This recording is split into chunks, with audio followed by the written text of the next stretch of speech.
Oh my god, it's a giant. It's the super ultra mega chicken. None of you will get that reference. I'm assuming you're playing, what was it, Could be a Gears of War reference from all I know, but... not Gears of War, what was the game with C2? Nier Automata. He's playing XCOM 2. Good shit on. Well, thanks for ruining the joke, Mega. Well, we knew that. That's why I'm here.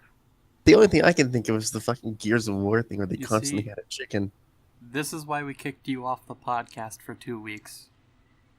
No, You no. Kick him off the podcast for 2 weeks. I was actually very sick for that amount of time. He was sick. Was it only... Firstly, this is why we kicked him off the podcast. We didn't kick him off the podcast. We totally did. That's why he wasn't here. What was with the arbitrary 2, though? It was more than 2 podcasts, wasn't it? It was 3, I think. Because I know we did the Ultra Council thing and Mega wasn't there. That happened like 3 things ago. I'm checking. Also, 2 weeks. Yeah, good luck with that. I mean, 2 episodes. Is that better? Yeah, considering a week is a measurement of time based on fact. Well, fuck you too, man. I was mostly sick for like 2.5 weeks. No, it was 2 episodes of the podcast. Doesn't feel right. Whatever. Yeah, 52 and 53. So yeah, that we kicked him off for 2 weeks. Anyway, that's Mega over there. Say hi, Mega. Hi. I'm Nick, or Super. Ohana. Nobody calls me Super. The guy who said Well, this Ohana. is also just wrong, also. What do you mean? What's wrong? So what's your bullshit this time? I don't know what you mean. You're a fucking stickler for sticking to our guns. So what the fuck are you doing? I don't know what you... Like, I legitimately don't know. Yeah, you don't know because you've already started the podcast and haven't said anything about it. Mm-hmm. So what's going on? Nothing. Question mark. Yeah, and that's the weird thing, isn't it? Yes. What? So what the fuck are you up to? Really?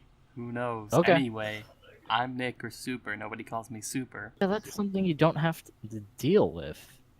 A guy Fucking who's... UFO. Yeah, fuck.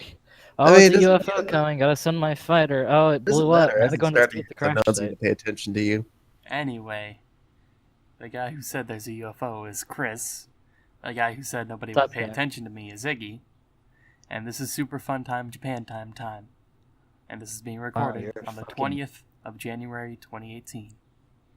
Wow. I'm sorry, did we become the boring library podcast? Per Iggy's request, I'm saying the name of the podcast. And Okay, what the fuck's happening? Is there someone like just like a few feet away from you and you can't wake them up, or what's happening? No. Maybe. So what's with the somber tone and the monotone? What's happening? I just felt like being nice and calm today. That's not nice well, and calm. That's we know like that's not- drugged and falling asleep. Look, We know I'm that's gonna- not going to last because I'm here. I mean, not just you, but later on, I'm gonna get real angry. You wearing a turtleneck right? Oh, you wearing a Oh, I turtleneck right now? I'm not. I wearing feel like a turtleneck I right might now. know why. And a fucking beholder? Look, I What wanna XCOM are you yes. fucking playing? he's playing the new expansion or something. Yeah, but there's no fucking chickens and beholders. There's beholders, probably. There really Chickens, isn't. Maybe not. You've got fucking dudes in glasses, gray aliens, and big fucking tanky things, and then zombies. You know, it really was strange. Anyway, I'm trying to stay calm now, Giant so that way flesh mimics. I will get angry later. Or He's I saving have know his I'm no going energy. to. idea why you would be angry, but whatevs. You'll Beholder. find out later. Did someone kick your donut box? No. Did someone steal your stolen muffins? No. Someone smash your stolen muffins? No. Was I that hate them person already. you? And no, Well, I then did I not have no smash idea my own what you would muffins. have to be angry about. Smash the muffin. Okay, yeah, it'll happen. You'll see. Okay.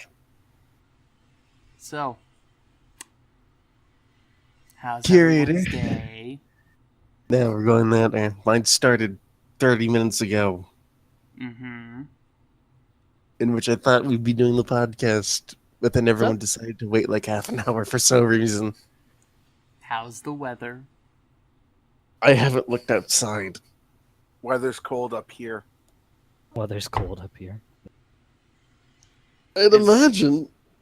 But that's how you keep all of your fucking maple syrup in a fucking good condition. Shoot from them. No, it's just because it's winter and we have lots of snow right now and stuff.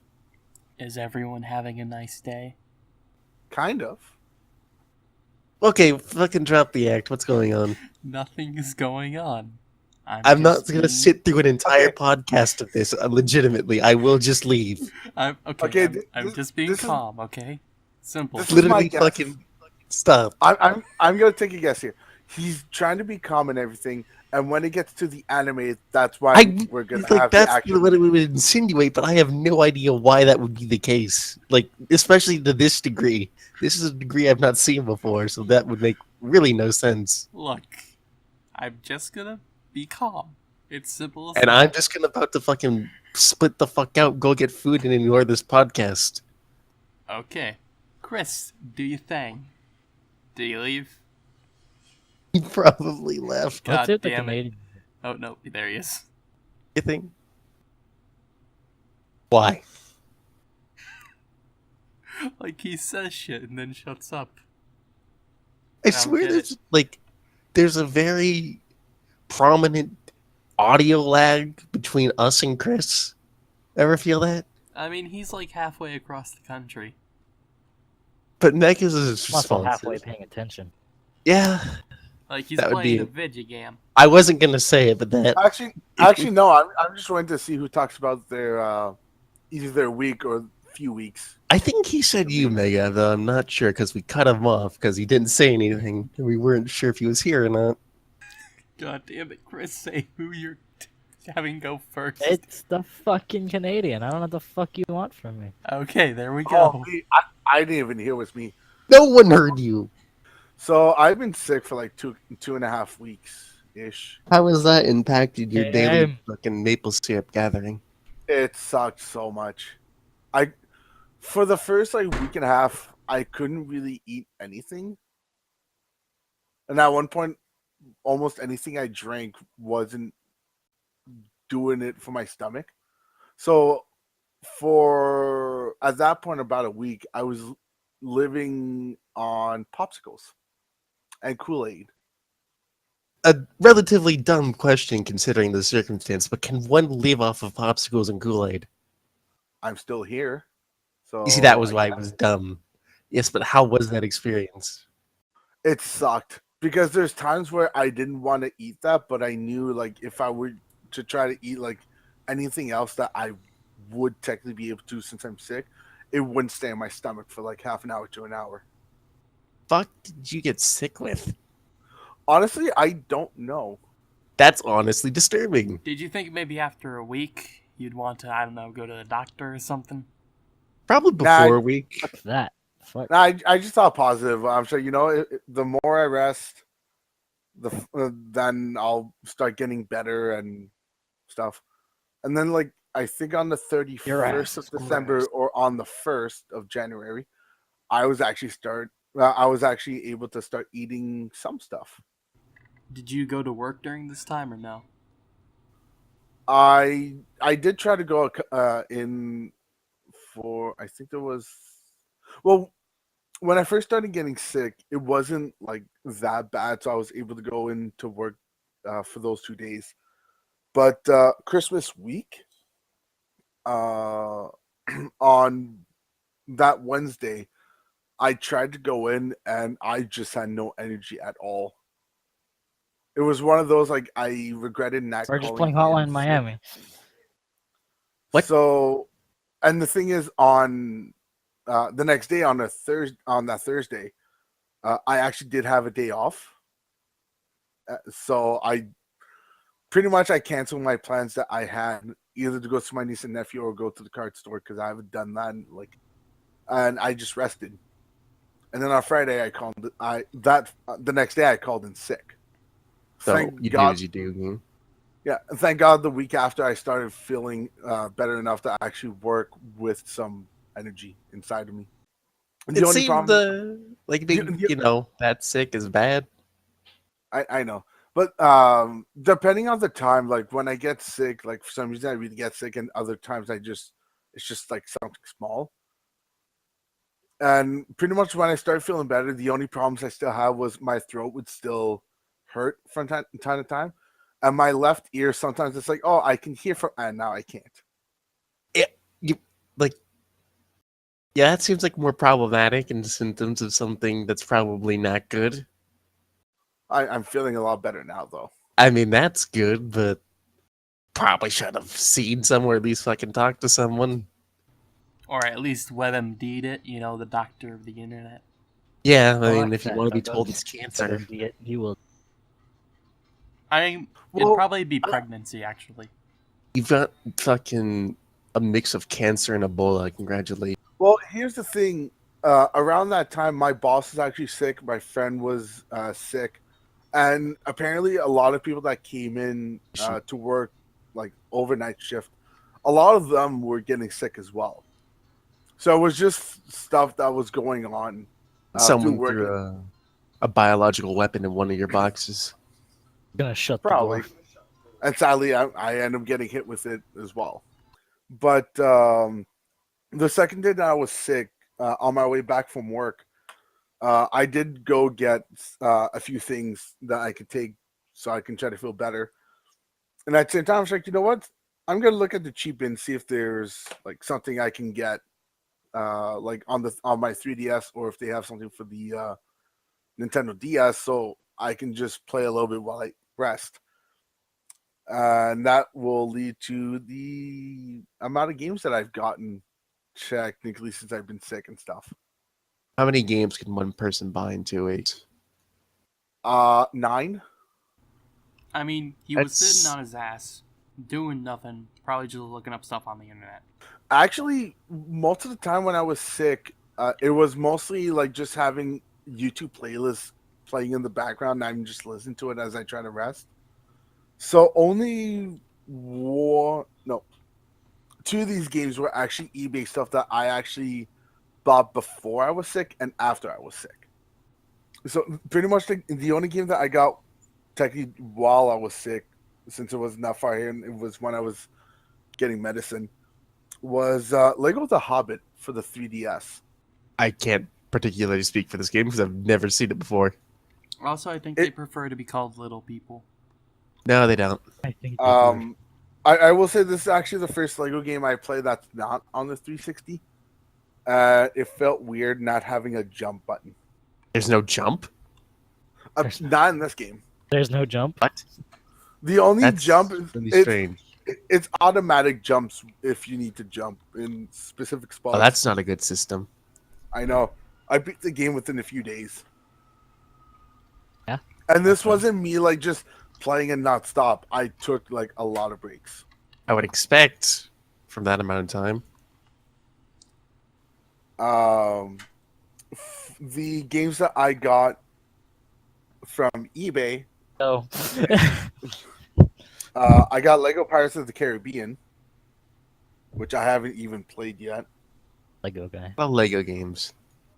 How many Lego Honestly, games do you own? On the 360, I actually have almost all of them. Which is surprising. And I've pretty much completed all of them except for Lego Star Wars: The Complete Saga and Pirates of the one. Caribbean, since I haven't played it yet. The other game I got on eBay, which I actually recently got and beat, is Brave. Wait, Brave The or fucking- Braid? The Disney movie. Yeah, I was gonna Oh. say one of those is better. Pretty much I got it 3 days ago. You know it's good because I have absolutely never heard about it. Honestly, I've never seen the movie. I've only played the game. And from playing the It game, was okay. I can vaguely understand what happens in the movie based off the game. That's typically what they do. Turns into a bear, does shit, turns back into Pretty a much. human. So I got the game in the mail 3 days ago. And when I looked up the achievements and how long the game is, I thought, hey, I can get all but one achievement playing on normal, and the game's 5.5 hours long. I beat it before going to bed that night. Yeah, it's typically how those movie tie-in games go. And then the next 2 days after that, I got the last achievement in the game. So I'm already done with Brave. You didn't fucking from the get-go not just play on like the hardest difficulty? No, because I didn't think of it. I just wanted to like play the game and get the feel for it. In a way, I'm happy I didn't play on the hardest difficulty at first, because I probably would have given up on the game for some reason. I highly doubt it. Finish Typically, it. Finish the fight. Finish the fight. Finish the But fight. Class. what? Finish the fight. Make the class, and then make the start. What is happening? Chris, what the fuck are you talking to? I think he's talking to someone. Yeah, I I get know, that. but why and for what reason? When he's already talking to people on a podcast. Kind of a bad. There's a mute button.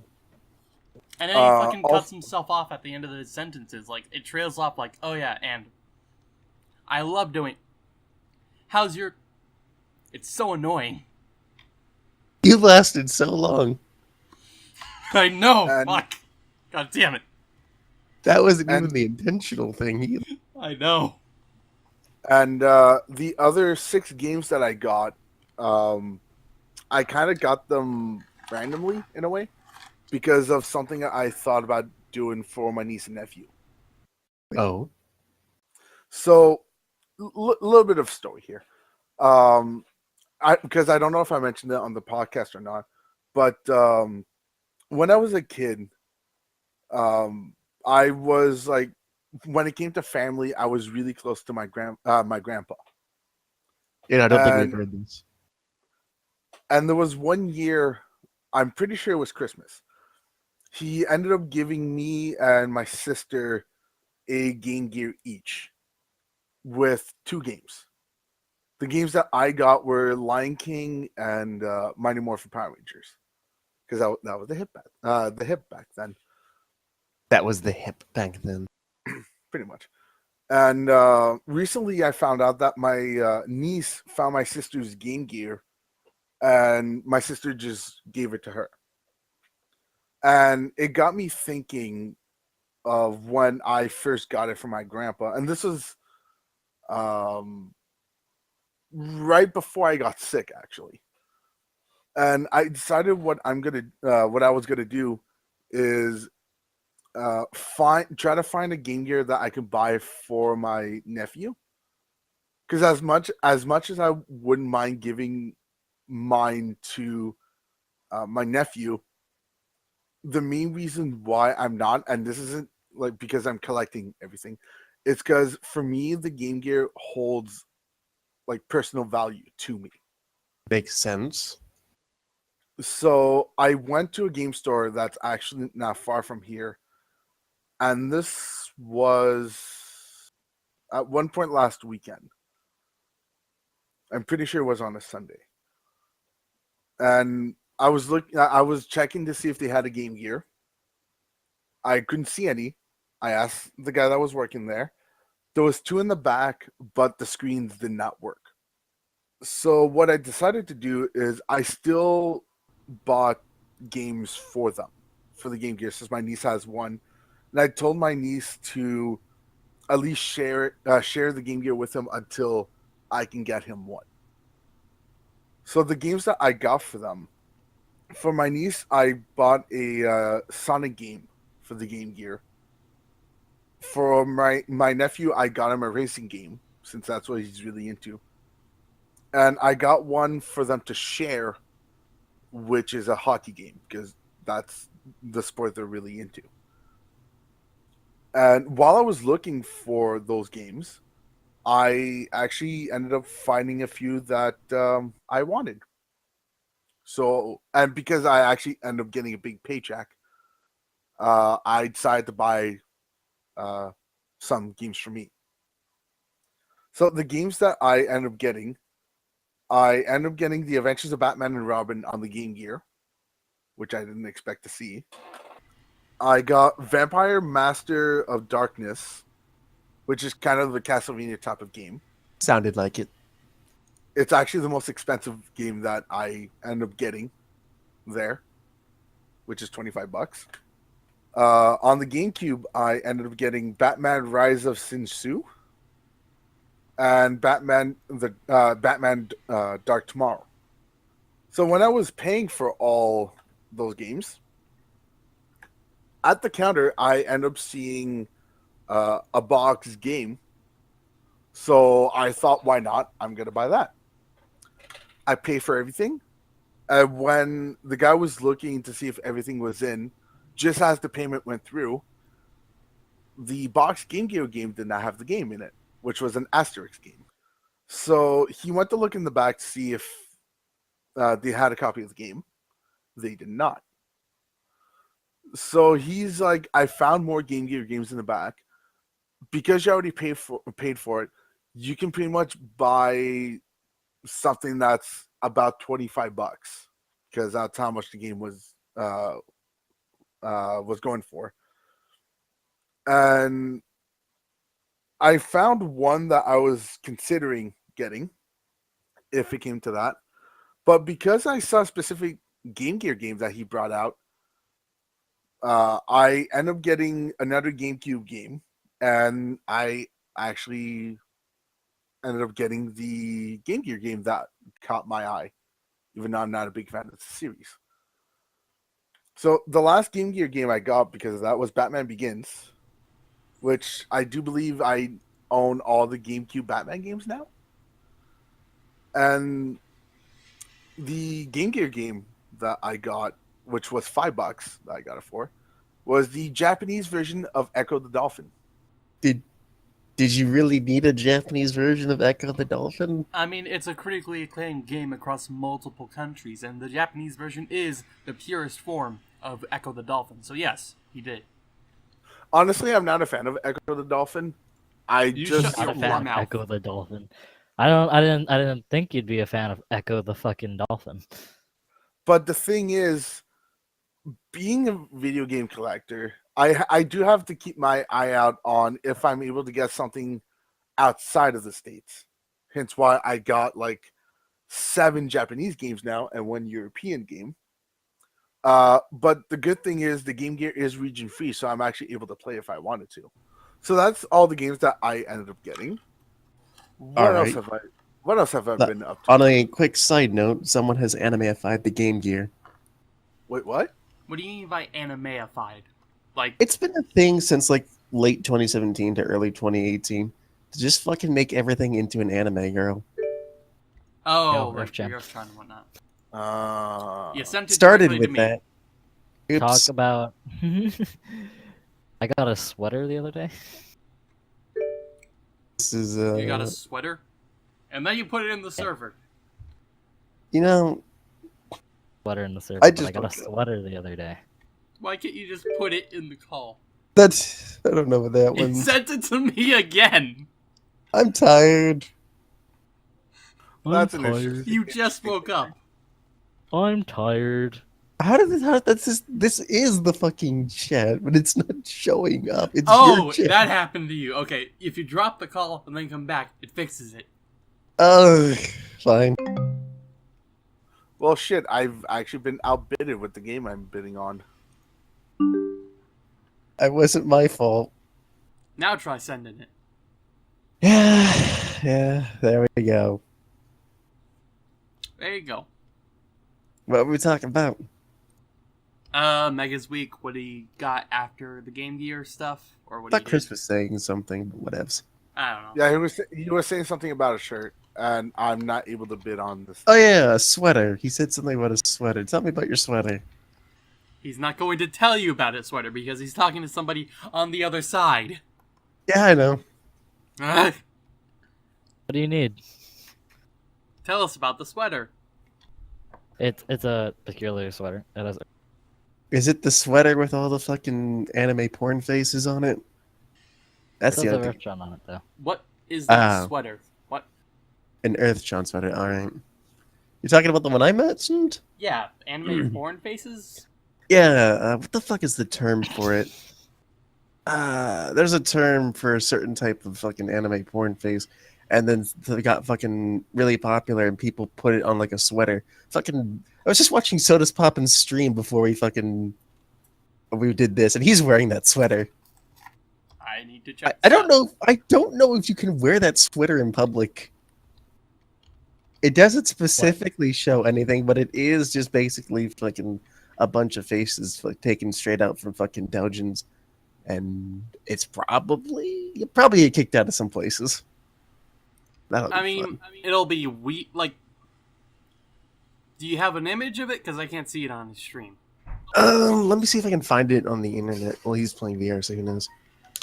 Yeah. Let me see if I can try and find it. If I can keep doing your things. I can continue with saying that I did watch a couple things while I was sick that I finally got to do. Well, finally got to watch, I should say. For instance? Well, one was a Canadian movie I forgot had a sequel. Found it. And I watched it. And it was actually funny. And the other was the other was a TV show that only has 6 episodes, which was stupid in a funny way.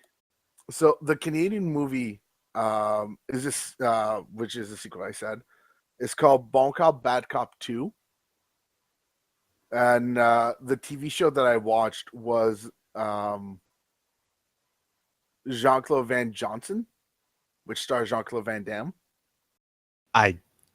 Movies. I'm out. Well, like I said, the movie's a Canadian movie, and I honestly don't know if it came out in the States or not. But the TV show was one of the Amazon shows where it's like, hey, if this really gets liked, just pretty much like how The Tick was 2 years ago now, then we'll make more episodes for it. So they made 5 more, and I ended up watching them all. And I honestly couldn't stop laughing because of how kind of silly it was for the TV show. To kind of explain the premise, at least for the TV show, it's Jean-Claude Van Damme's retired.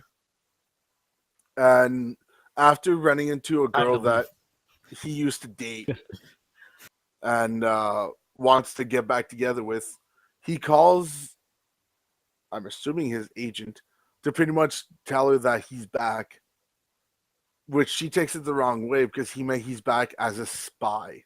Because apparently, while making movies, he was really a spy, according to the TV show. That's pretty much where the silliness comes from. Where, like, there's a couple of Jean-Claude Van Damme movie references, like Time Cop. There's at least one with Bloodsport, and what's the other one? Hard Target. Just some of the other stuff that happens in the movie is kind of silly that it works out with how it was made. The movie is pretty much one of those buddy cop kind of movies where a cop from Quebec actually works with a cop that with someone that used to be a police officer in Ontario, but now is like a bigger cop, like pretty much for all of Canada. I feel like there was something else I watched while I was sick, but I just don't remember what it was. Probably watched a lot of things. Mostly it was YouTube stuff, which I actually did watch one episode of that anime that I was supposed to talk about in the first podcast I missed. Yeah, which one episode of that? What Which one was that? The one that a guy ends up getting teleported to like an area where it's like all girls that tries to like. Girls. Oh, that was Yeah. You watched one episode of that. Yeah, no. After that one episode, I was like, no, I'm not gonna get into this one. To be fair, that's what everyone wanted to do, and that's what some people did. Girls, bro. Yeah, pretty much.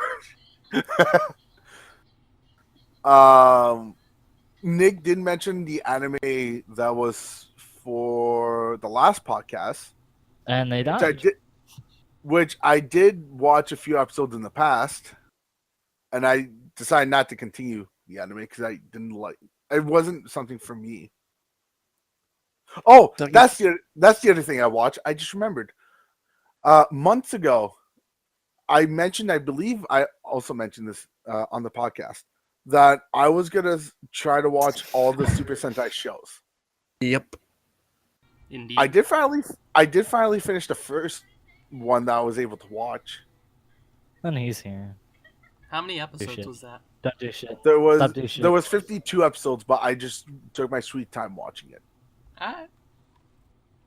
And I did Might watch. as well be in full I coverage. did watch 2 episodes of the one I found that aired after that. I was gonna continue it. Well, I was gonna watch a little bit today, but I actually woke up later than I thought, so I'm gonna watch more of it tomorrow. But my real question for you is, did you watch the animes that I linked?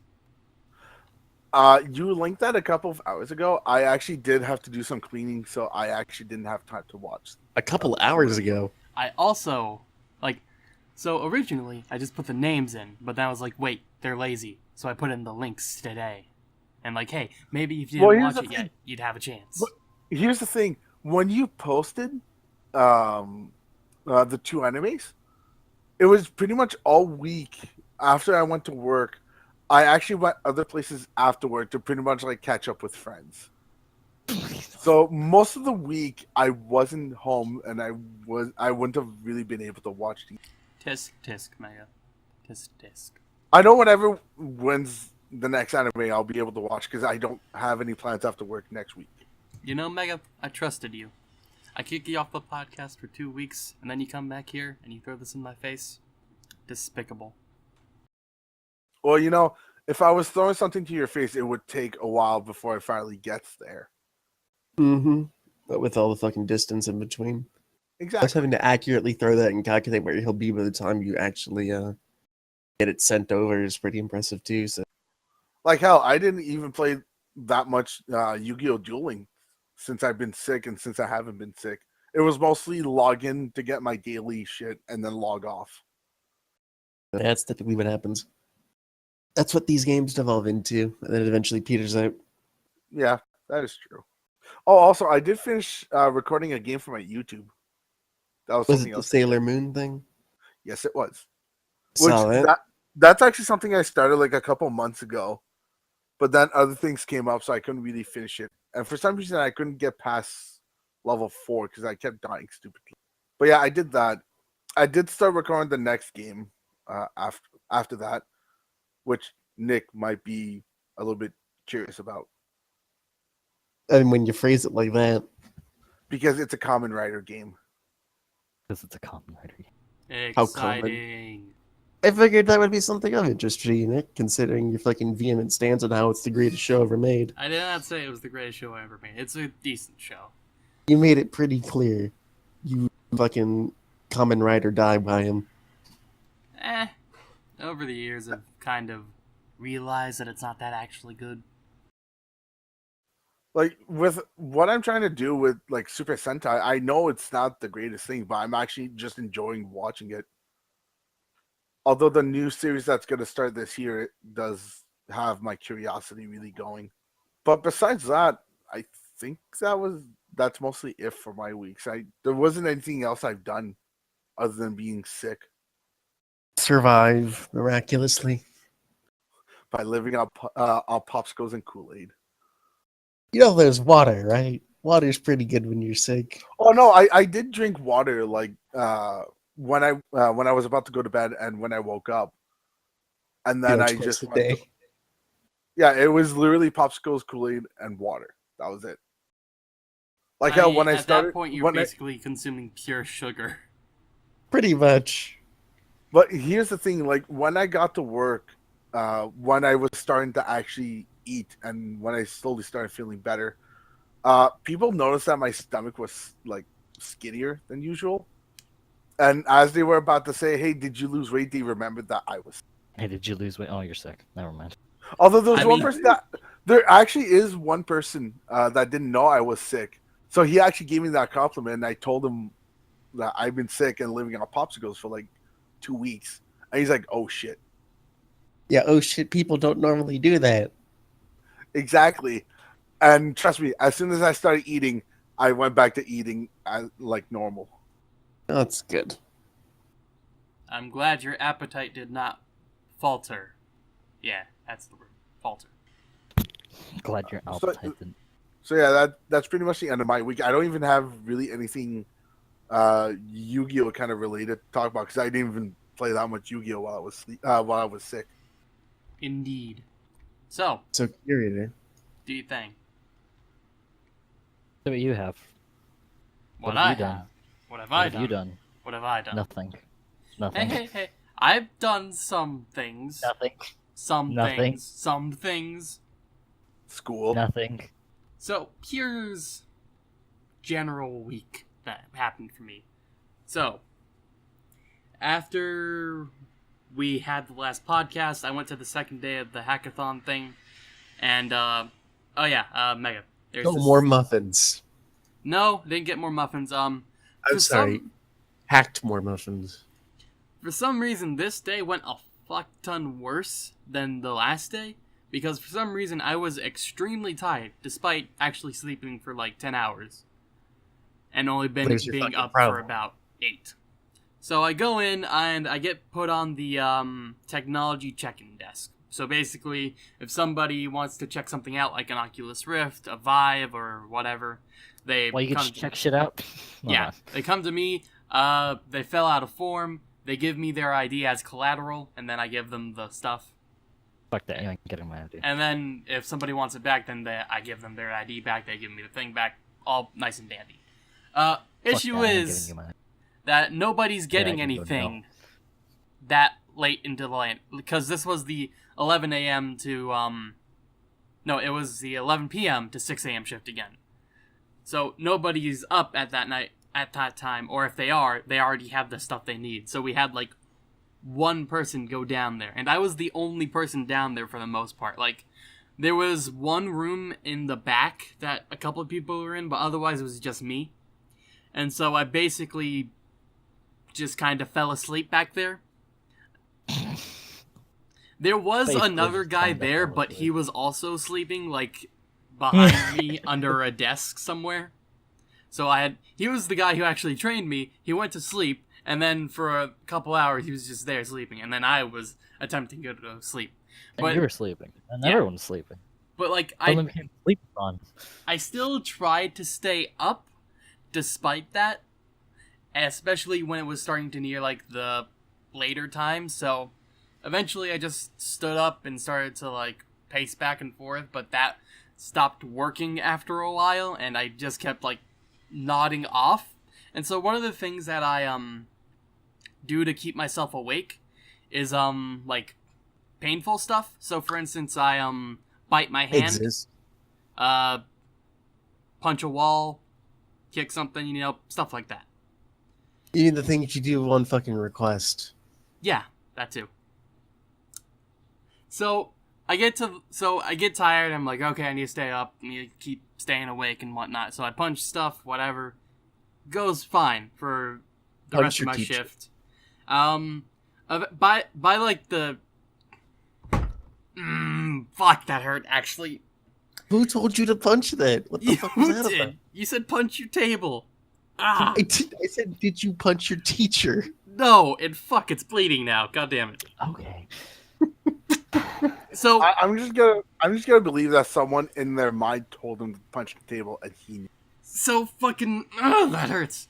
So as I was walking home, I like had an itch on my hand. So I look at it, and it turns out that at some point while I was like in this haze of being really tired and like semi-awake and trying to stay awake, I had punched the wall enough to where the skin on my like knuckle actually started coming off, and so it started bleeding. I'm pretty sure you have nerve damage. No, I can feel it fine now. It's just that I was really fucking tired. No, that's stuff you feel immediately. I'm pretty sure so, you right? have like nerve damage. Well, potentially. I don't know. Anyway, now on my knuckle is just like a really fucking painful scab, which I just reopened and is now bleeding again, which I'm drinking. Did you just punch with the same? Your hand's bleeding again? Deal with it. You'll be fine. Like, I forget that it's there, and then I punched it, and then it hurts, and then it happens again, and it sucks. Oh, boy. So that happened. Congratulations, Nick. Otherwise, there's nothing, like, happening, quotation marks, with me. Like, it's just standard school stuff. I watch the anime homework, solve them in entirety, because that's what I do. Yeah, but was this the reason you're pissed right now? Oh no, that's coming later. With the anime homework.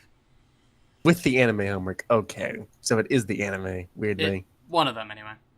Well, technically both of them, but get to that later. Is it like just a fucking flip-flop? It's either me or Nick who's completely utterly pissed at the anime. I mean, Ever notice that? There's like very Wait, few it's pretty much- exceptions. no, we agree on like good shows anyway. But when it comes to, well, no, we agreed on fucking what was that bad show? Flip-floppers? I don't know. No, not Flip Flappers. I forget what Oh. it was, but Mars of Destruction, but that was a joke. yeah, we agree sometimes anyway. We're like, generally we're off by like half a point or whatever. But with like the flip flops, it's bigger. Whatever. We agree sometimes. In any case, other things I want to talk about. Dodger's pregnant. Yay. Who?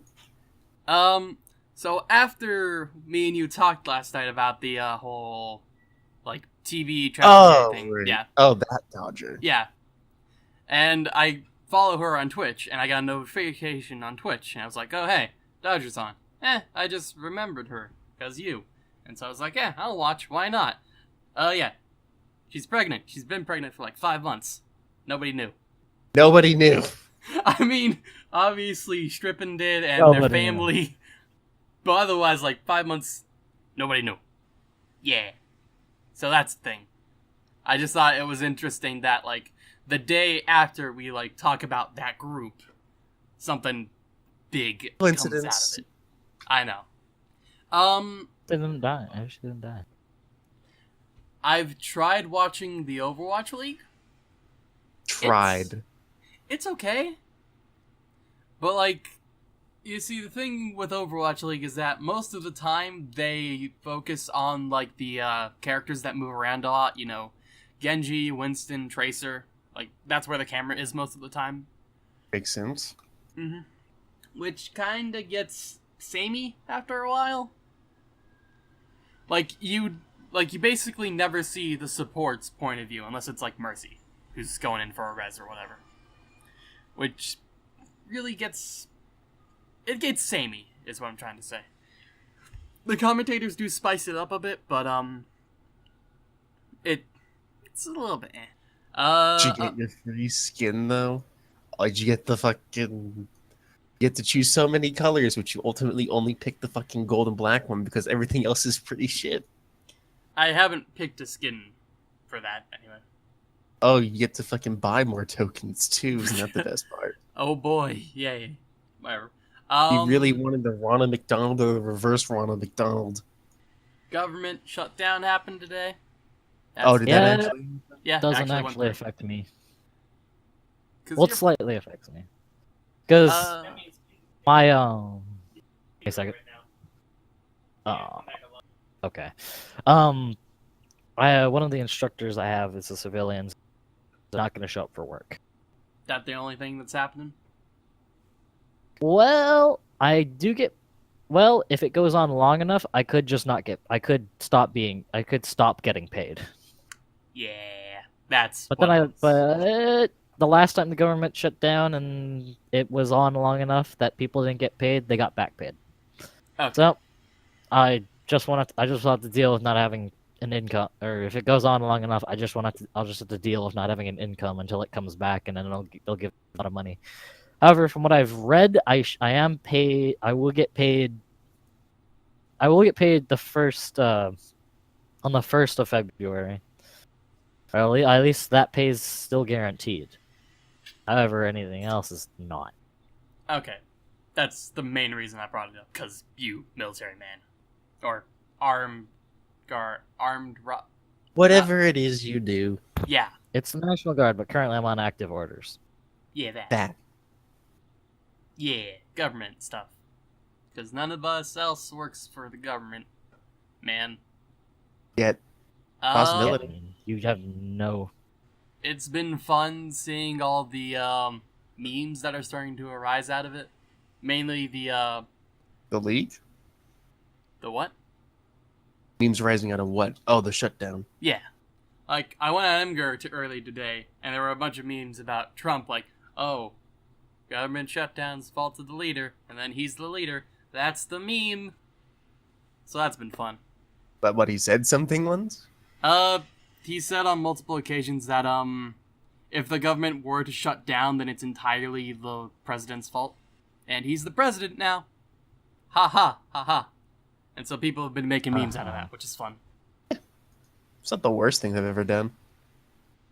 No, it's just been enjoyable to watch. I like seeing how far it's going to go. It's depressing as shit, but, like, it's fun at the same time. Or, like, on how many occasions, like, Trump has said something, and then it comes back to bite him eventually. I mean, it's not actually biting him, because, like, everyone's used to it at this point, but, like, the amount of times that he said something, and then that exact situation happens to him is kind of staggering. Though I guess with the volume of tweets, with the volume of tweets that's occurring, it's likely to happen. It's like with the Simpsons thing. Like, Simpsons has predicted the future multiple times. Throw out enough shit on the wall, you're gonna start seeing pictures. Yeah, like Simpsons is going on for 26 seasons, so it's eventuality, basically. Eventuality. Like, eventually you're gonna start, like, going through almost every idea you can think of, right? Pretty much. So, yeah. And people start complaining about your show still being around. It's not like the old days. It's bad now. It's worse. The writing's horrible. Wow. I'd agree, but I never cared for it in the first place. I wasn't allowed to watch it when I was a kid, so I had no connection to it. Like, I think I was able to sneak in one episode where they like, put a boot on his car, Homer's, but that's it. I played the arcade beat 'em up, and that was about it. The arcade beat 'em up was pretty good. That's about it. Oh, yeah, huh. So I got a Dragon Ball Z game, like, when I was younger for my Game Boy. And my parents were like, it's rated T for teen. You're not gonna play it. And I was like, Mom. You're not gonna play it. Ooh, they were literal. I know, right? And I was like, Mom, please. I was buying, like, no. I was buying Gears of War around 9. Jesus. All the blood and gore and viscera, though. It's a video game. I know, but still, all the blood and gore and viscera. Anyway, I think I got it from my cousin. No, it scared the shit out of me for the first fucking few while. Like, you could turn that shit off in the game, at least the first one. So I did, but it was good. I liked it. Yeah. I got fucking terrified from this one movie. I think it was Deep Blue Sea. It's basically like genetically engineered sharks are chasing people around an underwater base that is slowly floating. Oh, that movie! Yeah. I actually don't mind that movie.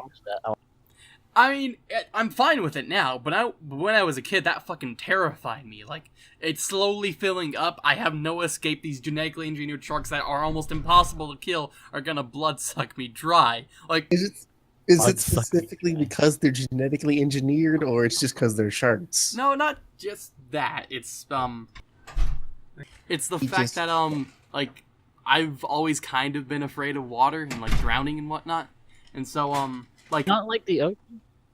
No, the ocean's fine, but like before I had Deep Blue Sea nightmares. I had like this one nightmare where I was like at a pool on like top of a diving board. I jump into the pool and there's just this giant worm that's down there and it like catches me and then pulls me down into its hole and then I drown. And it's fucking terrifying to me. And then like on top, and then if you add sharks on top of that, where in my house, like I sleep on the second story, so constantly when I was in bed, I was like, oh god, the house is gonna fill up with water. I'm gonna be on the second floor. I'm not gonna be able to jump out. You mean probably the safest place to be? Yeah, except for the fact that if I jump out, then I'll probably break my legs. If the house is filling up with water, that means there's water everywhere else. Not technically, or not. Yeah, because your fucking house is sealed.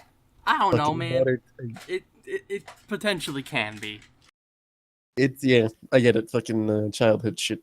Yeah, fucking terrified me. I eventually got to play the Dragon Ball Z game, and it didn't like it. Which one was it?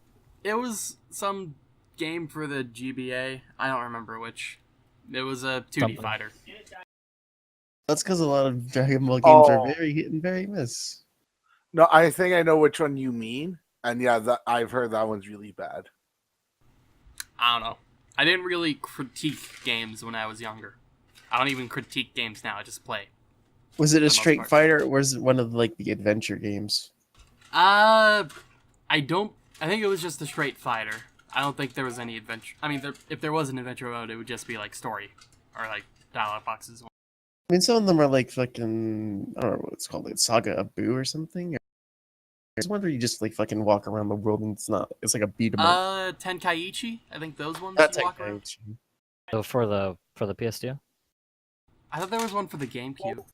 Well, here's the GameCube one is Dragon Ball Z Sagas, which is technically a beat 'em up, but a bad one. The new one looks pretty good. Z Fighters. Z Fighter Z. Dragon Ball Fighters. Fighters. Yes. Get it? In, They're the Z Fighters, and so they fight with their Z warrior powers or whatever it is. it's more than just the Z Fighters, mind you. And the show's called Dragon Ball Z. Ta-da! I don't think Beerus is a Z Fighter. Beerus is in there? Yeah, it's fucking new Dragon Ball. Why wouldn't Beerus be in there? Because he's from Dragon Ball Super. Yes. Which is still part of Dragon Ball. Yes, but it's not Dragon Ball Z. And this isn't a Dragon Ball Z game. Dragon Ball Fighter Z. I guess that's the difference. Super Saiyan God, Super Saiyan Blue, whatever the fucking Super Saiyan Super's form is in there too, so... Is UI in there, Old Megan? Frieza as well. Is what and what now? UI. Is that in there, or do you not know? The fuck is UI? I'm trying to be vague. Yeah, don't fucking talk about Super. We don't talk about Super here. Why not? Because you haven't. Because I Right. haven't watched Super yet. Have you watched through Dragon Ball Z? Yeah, I watched through Dragon Ball. Well, I haven't watched through. I read through Dragon Ball Z. Wait, didn't you drop And it I've at Boo seen- Saga? I didn't drop it at Boo Saga. I just forget everything after the Boo Saga. Oh, okay. Like, there's movies and shit, and there's a bunch of characters I don't know. It's like, well, I don't really care to watch through all the fucking supplementary shit in GT. GT is not part of the canon. You don't Yeah, need that's it why in I'm not gonna Super. watch through it. Yeah. It's fucking shit. Actually, since we're All the on this fucking topic, did you guys hear recently that Dragon Ball Super is going on a hiatus in March? I heard something Super of the is? like. Yeah, I'll explain it a little bit. Apparently, the tournament is gonna end around March. That's going on right now, and in Japan, there's another TV show that's gonna be taking its the time slot for Super. So it's going on a hiatus, but during the hiatus, they're going to be working on the new anime movie that's coming out in December. But there's no news on what's going to happen after the movie comes out. It's not a recap movie. I know that. I heard about this. It's fucking... No, I it's forgot going to be about that. it's going to be something new, but there's just no details about it yet. There was some details, actually. There's like basically like there's enough details for people to speculate, oh, it's probably about this. But I think we know it's definitely not a recap movie. I think. I don't know where I got this information, but I have heard this somewhere like yesterday or the day before that. Been watching a lot of fucking Dragon Ball streams because that game looks good. Though I would probably never actually get it. What is it coming out on? PC, everywhere else. Pretty much. That's Except the something. Wii. Everywhere but the Wii. What about the Switch? Probably not. Doesn't the Switch have the most saturation right now for consoles? No idea. I also don't know what you mean by saturation. Like most units owned right now, like in comparison to like the PS4 and Xbox. Fucking wouldn't know, man. What else did you do in your week, Nick? Nothing productive. Yeah, basically. I mean, I edited both the podcasts and they're up. So I edited yeah. both the podcasts. I did something that I'm supposed. I mean, I delay doing it sometimes in lieu of other things. Same as usual with the games and all that. Yeah, PoE, Battlerite, still logging in to get Warframe stuff. Slowed down on the Overwatch, because Owl kind of messed me. How did the Overwatch League fucking stop you from continuing to play? I don't know. It just kind of made me feel bad. What? It made me feel bad. Made me feel bad. What, like you fucking Yeah. watched it, you realized, oh shit, these other people farm so much better? It felt like it, kinda, yeah. That was the reason? You sad sack of shit. That's never happened to me before with, like, HOTS or League or Dota or whatever. I don't know, it was weird. Can't really describe it. But anyway, Heroes talk. Let's go. Chris, The fuck? you ready for this? At this point, I'm glad I started playing Lego Pirates. Do God, it, man. Chris, are you ready for this? I'm just gonna start. I'm making D&D maps. I'm ready. All right, let's go. So, let's start off with summoning focus, 4 and 5 star. How do you feel about it? It's garbage. It's I just agree. fucking. It's just look, it's essentially a skill banner, but there's a chance that it's just a skill banner. So if you're really hurting on all the shit you need, if you're really hurting on what you need, on like skills you need, then yeah, it's a good banner for you. If you're not hurting on the skills you need, there's fucking no point. If you don't, it's literally not a good. It's not a good. It's not a good banner if you're looking to get a unit that's really fucking great. It's only a banner. Hey, this unit has this skill that I need. Like, the thing is, you get the fodder anyway from pulling for the units that you actually want. Yeah, and we're right on the precipice of what is it? We're on the precipice to choose your legends round 2. There's gonna be a new hero summoning event. Yet another legendary hero. There's no point in pulling on this banner. Right, it's just like No point in pulling on this banner unless you're a fucking whale. And if you're a whale, this is like your fucking dream, because now you can store a shit ton of skills. But the thing is, if you're a whale, then you already have a bunch of these units from pulling before. Might have a bunch of these units. I don't know. This is just really good for whales. Just so if they don't have enough of a certain unit and they feel like they want this skill, they get the skill. I mean, which of these units has not been a 5-star focus before? I think Barst, right? No. Somebody did the statistics in the Reddit. Yeah. As someone Like, will always look do. at they don't have this one has. Like, this character has, and this character has. And, like, if you want to go for them as 5 stars, then I guess pull on this, but then you're splitting it between 3 other characters, as well as the 4-star pool, which is not very lucrative, so Plus, most of these characters aren't actually that good. Like, out of all of them, I'd say, like, Faye and Roy and Klein, I guess, are the best ones.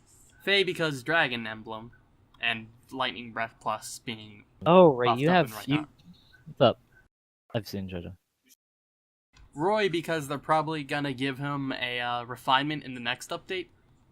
I'm hoping anyway. It's likely, since it's kind of weak. And then Klein because he has access to both Deathblow 3 and Quick Riposte 3. So who's on the? So on the 4-star, 5-star banner there is Barst, I Klein. can see them now. Okay, yeah. Klein's really good. He's even a decent archer if you don't have any better archers yet. Roy is triangle dip 3 fodder. I mean, he's nice for tanking greens, though I guess Hanada's better for that. Oh my, anybody is better. Oh, come Fucking on. he's a red sword unit in a game infested with red sword units. Just get another red sword and you'll be fine. Like just pay $4 for the Black Knight pack. Oh yeah, I forgot about that. That's good. That's really good, and I couldn't play the game, so I couldn't get the Black Knight, so I was like, ooh. He's really good. Yeah, he's a distant counter, built-in armor. It's pretty nice. And he also has a decent amount of speed. Insane. He's a fucking armored unit, but he has enough speed to say, I mean, yeah. There's also Zelgius, for that purpose. I mean, if you're lucky enough to pull him. And, I mean, Douglas is better than Black Knight in every way. I think he has, like, 1 less speed? Yes, but he has access to IVs, which is probably better. That is also...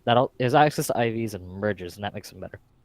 Who else is on this Reddit? Is that Barst? Barst sucks.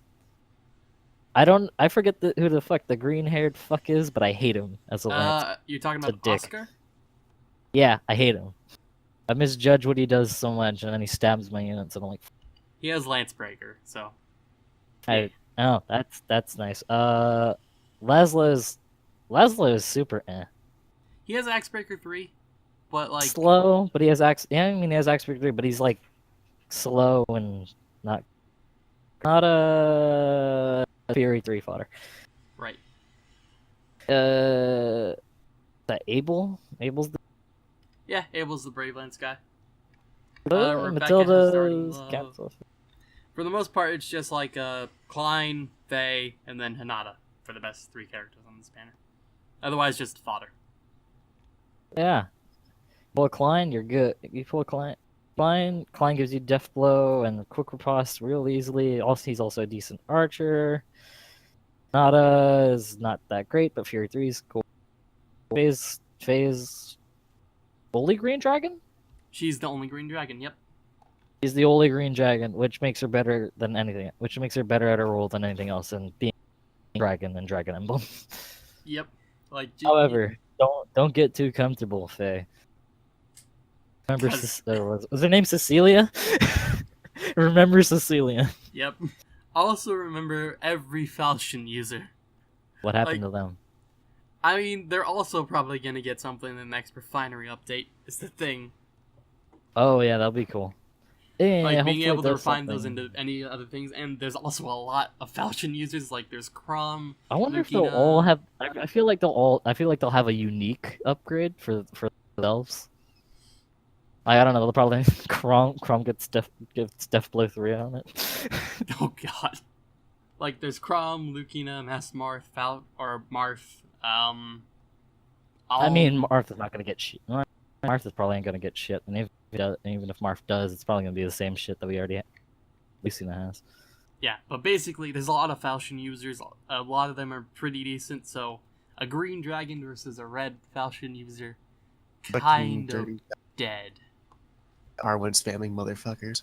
But you use Dark Moonblade as well. The hell's a Dark Moon? It's the fucking Falchion meme from Dark Souls 1. I don't fucking know. Anyway, what you're fucking doing. We're getting more Sacred Stones characters, so that's good. Ooh, what? Like, the Grand Hero Battle for Lions coming up, like, on the 25th, and then during that same time period, there's a new hero summoning event. So what I'm thinking is that it's gonna be, like, they're gonna tie in that new banner with for the Sacred summoning Stones event characters. So yeah. What's the time period for the summoning event again? 24th to the 8th. 24th to the 8th. It might be a Valentine's event. Shit. Yeah. Fuck your happiness. No. If it was a Valentine's event, they would do it at the end of February. I think. Oh, it could be Valentine's versions of Sacred Stone's characters. Valentine's versions of Sacred Stone. Anyway, lots of quests coming up, lots of bonuses, lots of good shit. Hero stuff. Another legendary hero. I'm looking forward to what they do. Is it Fire next? Or Earth? I don't know. I just want one. I just want another legendary hero. Why not Did you get both? Gunther? Make it Magma. I did get Gunther. She's good. Yes, she is. The only thing I hate is her fucking arbitrary health bullshit. Her arbitrary health thing. I mean, you just switch to Grondblade Plus, and then you're set. Yeah, there is that option. I haven't done that for her yet. Anyway, yeah, that's Heroes Talk. Oh yeah, the Tempest Trial mini's going on, Quick riposte. Yep. Quick Riposte Seal. Breaking the game. That's all you need to know about this event. I'm about 2k off of finishing it, getting all the words and such. Because I just auto battle for most of it. So yeah, that's fun.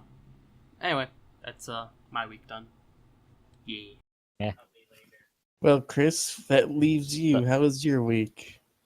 Now there's you. What you do? What did you do? My week has been a lot like it was fucking last week. It's been, well, though not as much. I definitely took a break from it. I've been doing a lot of D&D stuff. Primarily, I've been attempting to make a map of the world because it helps with making certain things and creativeness.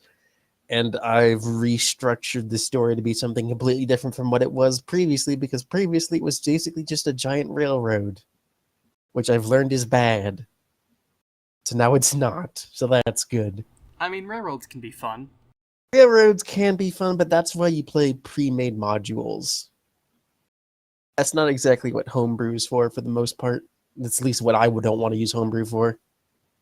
How much fun are you going to have when I tell you, okay, you're in starting town, and now you're just, you have the inclination to randomly go to the inn, and oh my god, there's a fucking person that needs your help. And then you fucking immediately know where to go, and now you're, without fucking warning, now you're heading off to the forest. It's not fun.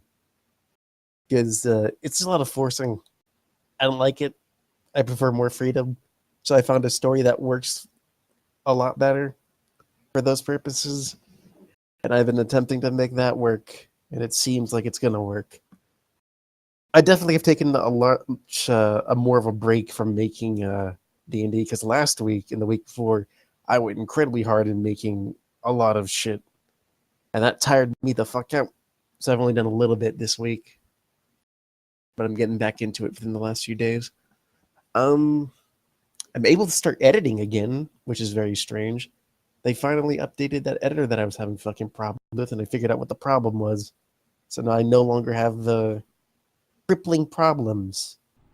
Yay. And I used it yesterday for like 6 hours because I had to make something on really quickly. So I guess this is fine to say. Fucking TLG made a review of a game.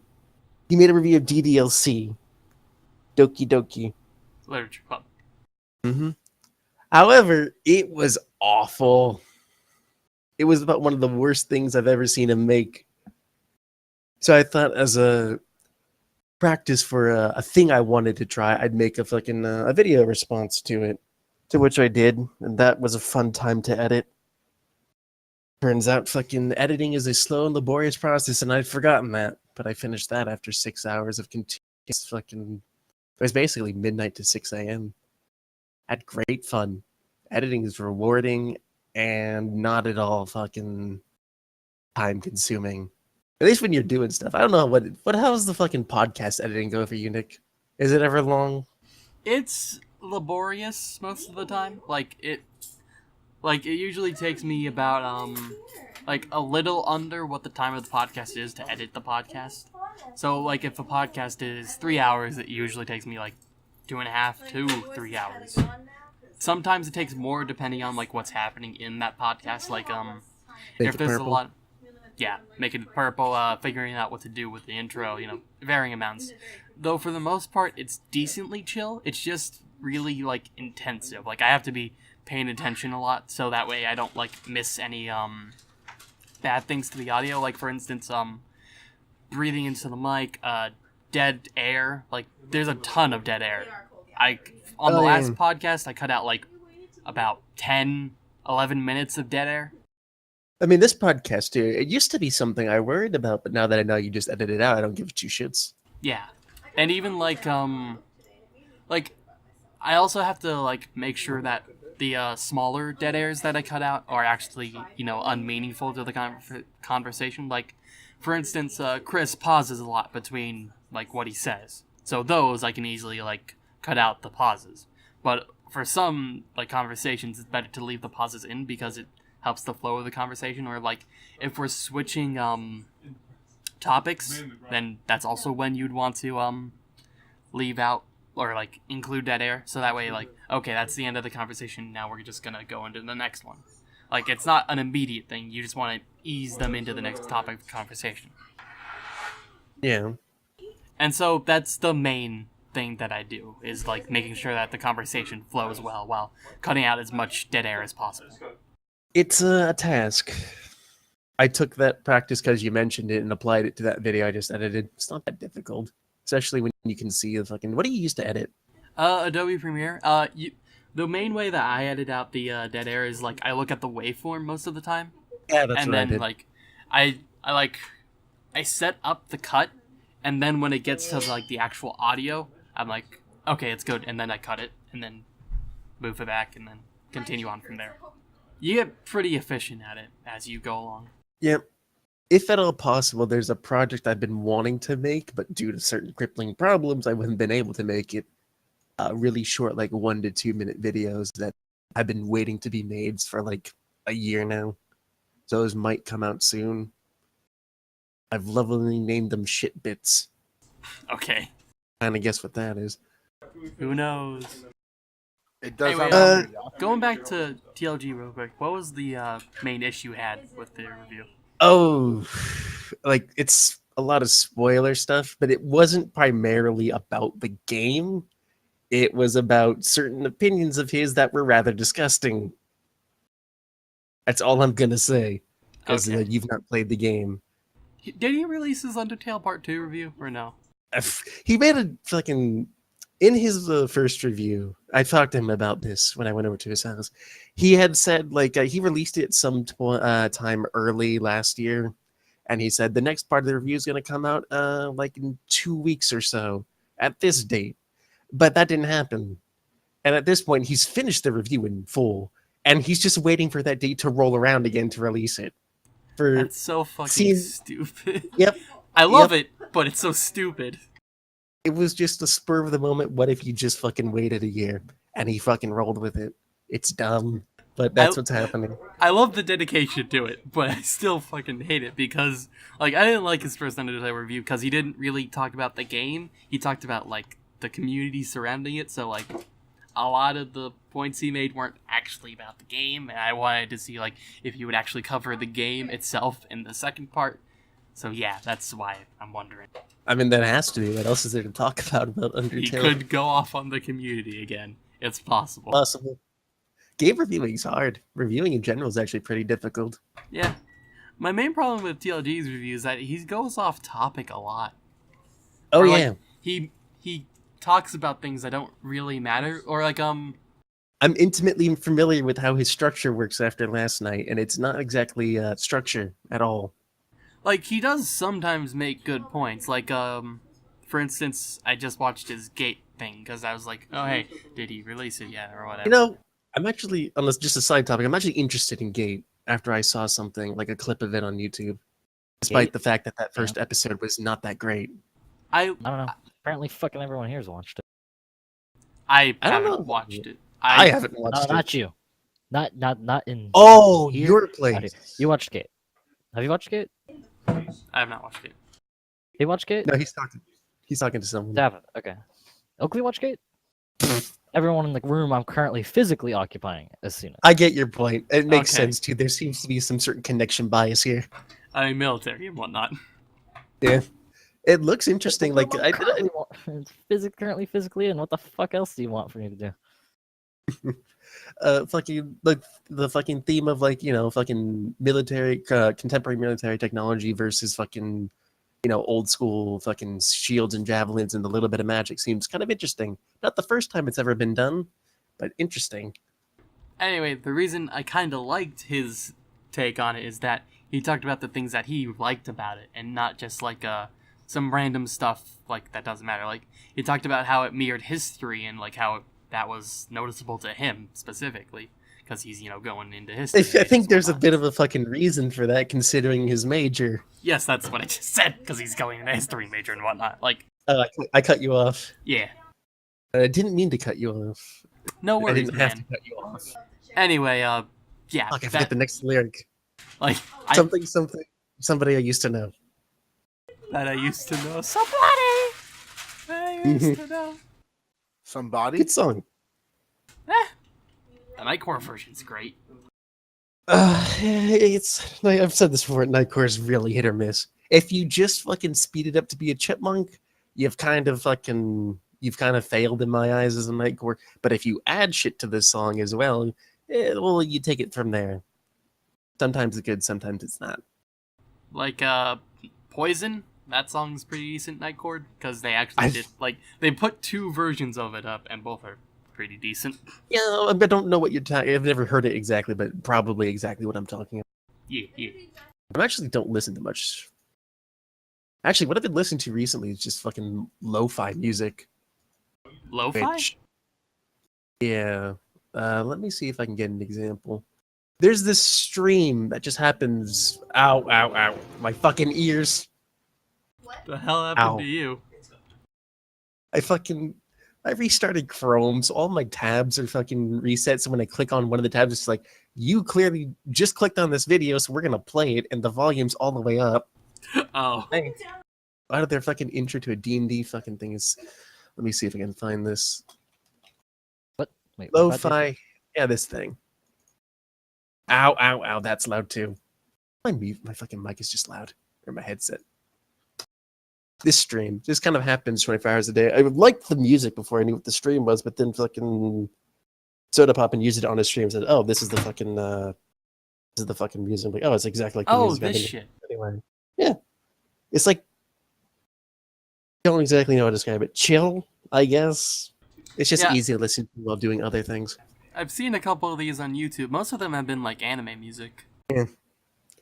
There's a lot of fucking 24-hour streams of music that happen for some reason. Whatever, they pull in views like consistently. Yeah, like 4,000 to 6,000 people. It's a very easy way to keep consistent viewers. You just have a. I mean, does that get you anything? Does that give you? I don't actually have ads because I have YouTube Red right now, so I don't know if there's ads on this. Maybe. I don't know how the changes to the YouTube system, like the whole... Oh fuck! They changed the YouTube system. Yeah, I don't know if that affects streaming in any way. I imagine I would it think would. so. The monetization part's probably pretty cut and dry across everything. I mean, I don't think you would get ads, but I think people could still donate to you through the YouTube system. What are you talking about? Like, YouTube set up its own, like, donation thing, like, where you I'm not talking about that. Oh, that's... Oh, this is the first I'm hearing about that as well. Yeah, no, they set up their own, like, donation thing, like, sort of like Bits, I guess. But, like, it shows up in chat, like, oh, hey, this person donated $10 with this message, or... Oh, you mean the Hyper Chat, or whatever the fuck it was called. I think so? I don't know. There's always been a thing in, like, YouTube streaming. If someone donates money, it fucking shows up, and the more money, it stays there longer. Oh, YouTube does have a tip jar. I forgot about that. I shall be back. Okay. Like, they implemented a tip jar a long time ago. I thought they got rid of it, though. If I do this. No? It happens. I so rarely watch YouTube streams, though. I mean, same here. Like, Twitch is, like, the place to go most of the time. The only fucking notable person that I even know that uses YouTube streaming is, like, Uberhexer Nova. I don't know why he does YouTube as opposed to Twitch, but whatever. NLJ, too, I guess, but that's whatever. I mean, it's a different atmosphere, I guess. It really isn't. Same shit. Less notable fucking emoticons. That's the different atmosphere I'm mainly talking about. Like, I'm looking at the chat for the stream. Ow! Like, Chris. Oh my god, stop.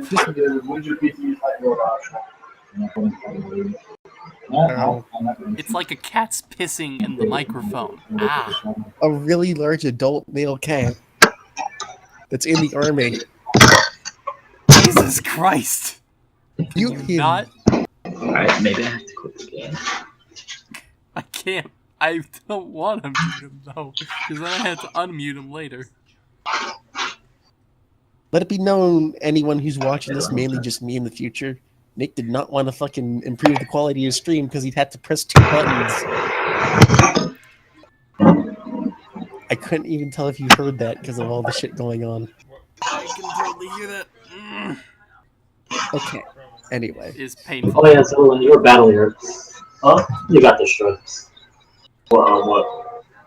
You had 1 health left. Oh, you're this close to death. Okay. What is happening? I guess I'll have to fix this. He's talking to someone about a video game or something. Oh my god. I think he did say BRB. He did. He did, but then he didn't mute his microphone, so this is happening. Best thing, though, is that you can mute him, so it doesn't need to happen. Yes, but then how will I know when he gets back? Mega will tell us.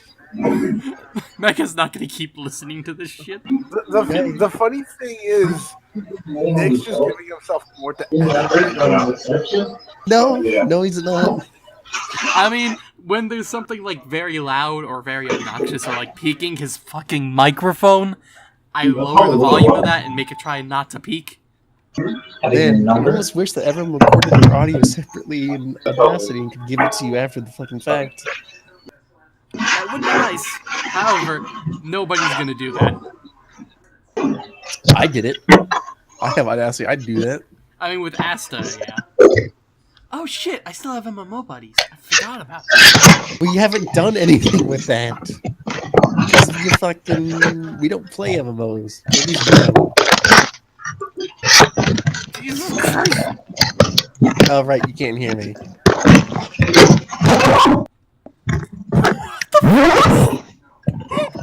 What is there a horse?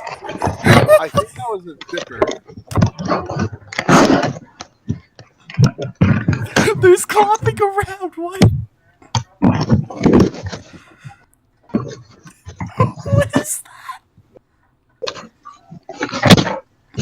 They're playing Kick the Can with his microphone. Yeah. What the fuck? Come help me. Come help me. Please. Please assist.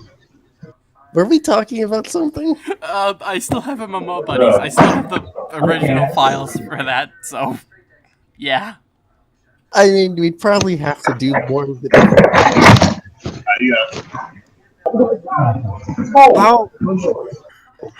How much?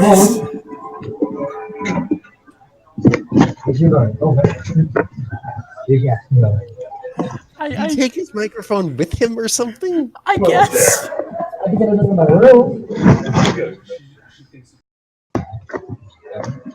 Don't forget JoJo.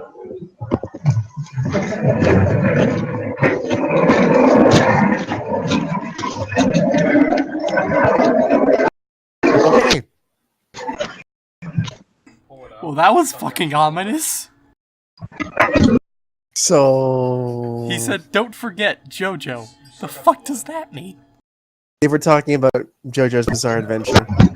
I guess.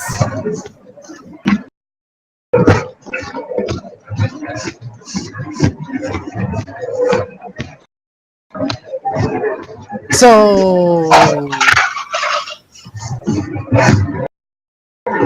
Can we continue, or... I kind of want to see where this goes. It's not gonna go anywhere. It's gonna be a bunch of fucking random sounds until he puts on his headphones and says, "What's up?" Or what I missed.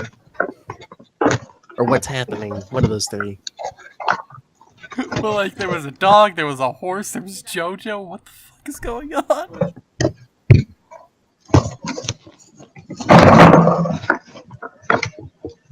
Now it sounds like he's building something. Can we, man? Okay. Anyway, fucking talking about YouTube stuff. Alright, fine, I'll mute him. Okay, what was it? The fucking YouTube changed their system for monetization. Didn't you get the email? Yeah, I did. You don't qualify. I mean, you don't either. No. Fuck no. What do you need, like 4,000 subscribers? No, and, like... you need 1,000 subscribers and like 10,000 hours view time in the past 12 months, I think?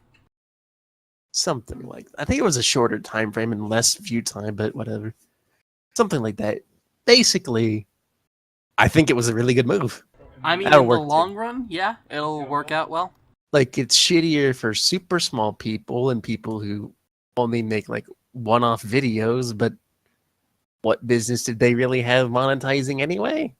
Like, it certainly does not incentivize super small creators to continue to be creating. But then again, if they were that small, it's unlikely they would have hit it big anyway. There's definitely two sides to it. Overall, I think it's a good move. It's not really, like, the likelihood of them, like, becoming big. That's the main thing. It's, like, fostering a better community, I think it is. All these songs are great. Like, if you like it's basically just acting as like a gateway. So if you are able to get to this point, then you most likely have a community that's willing to actually like be with you for some things, and you will be able to sustain the community that you've built up. And so therefore, we're giving you access to monetization. That at least like seems like what it's like. Like in that sense, it's good. I had the thought that maybe this is, you know, de-incentivizing shit like being in the next Paul, you know, just being the shock factor thing. But then again, doesn't that just pull in views anyway? So does this fucking reinforce or disincentivize that behavior? It enforces it, or like I think it reinforces it because you want to get big, then you gotta kind of go along with that shit. Like if you're as shocking as possible, then you'll rake in the views and subs, and if you're constantly like that, then you'll be able to do that consistently. People will eventually get tired of it, but once you hit that 1,000 mark, okay. I mean, it really doesn't change anything in the grand scheme. I guess of things. not as much. Well, it'll definitely change stuff at the lower levels. Right, but I think it'll discourage a lot of people from trying initially. I mean, like the CPMs were already super low for the lower level channels because they don't get many views. So, though I suppose the meager like pittance that they would get is nice. Though to even get paid out by YouTube, you needed at least $100 in revenue. I mean, yeah, but I don't know how hard that was. It's pretty fucking difficult.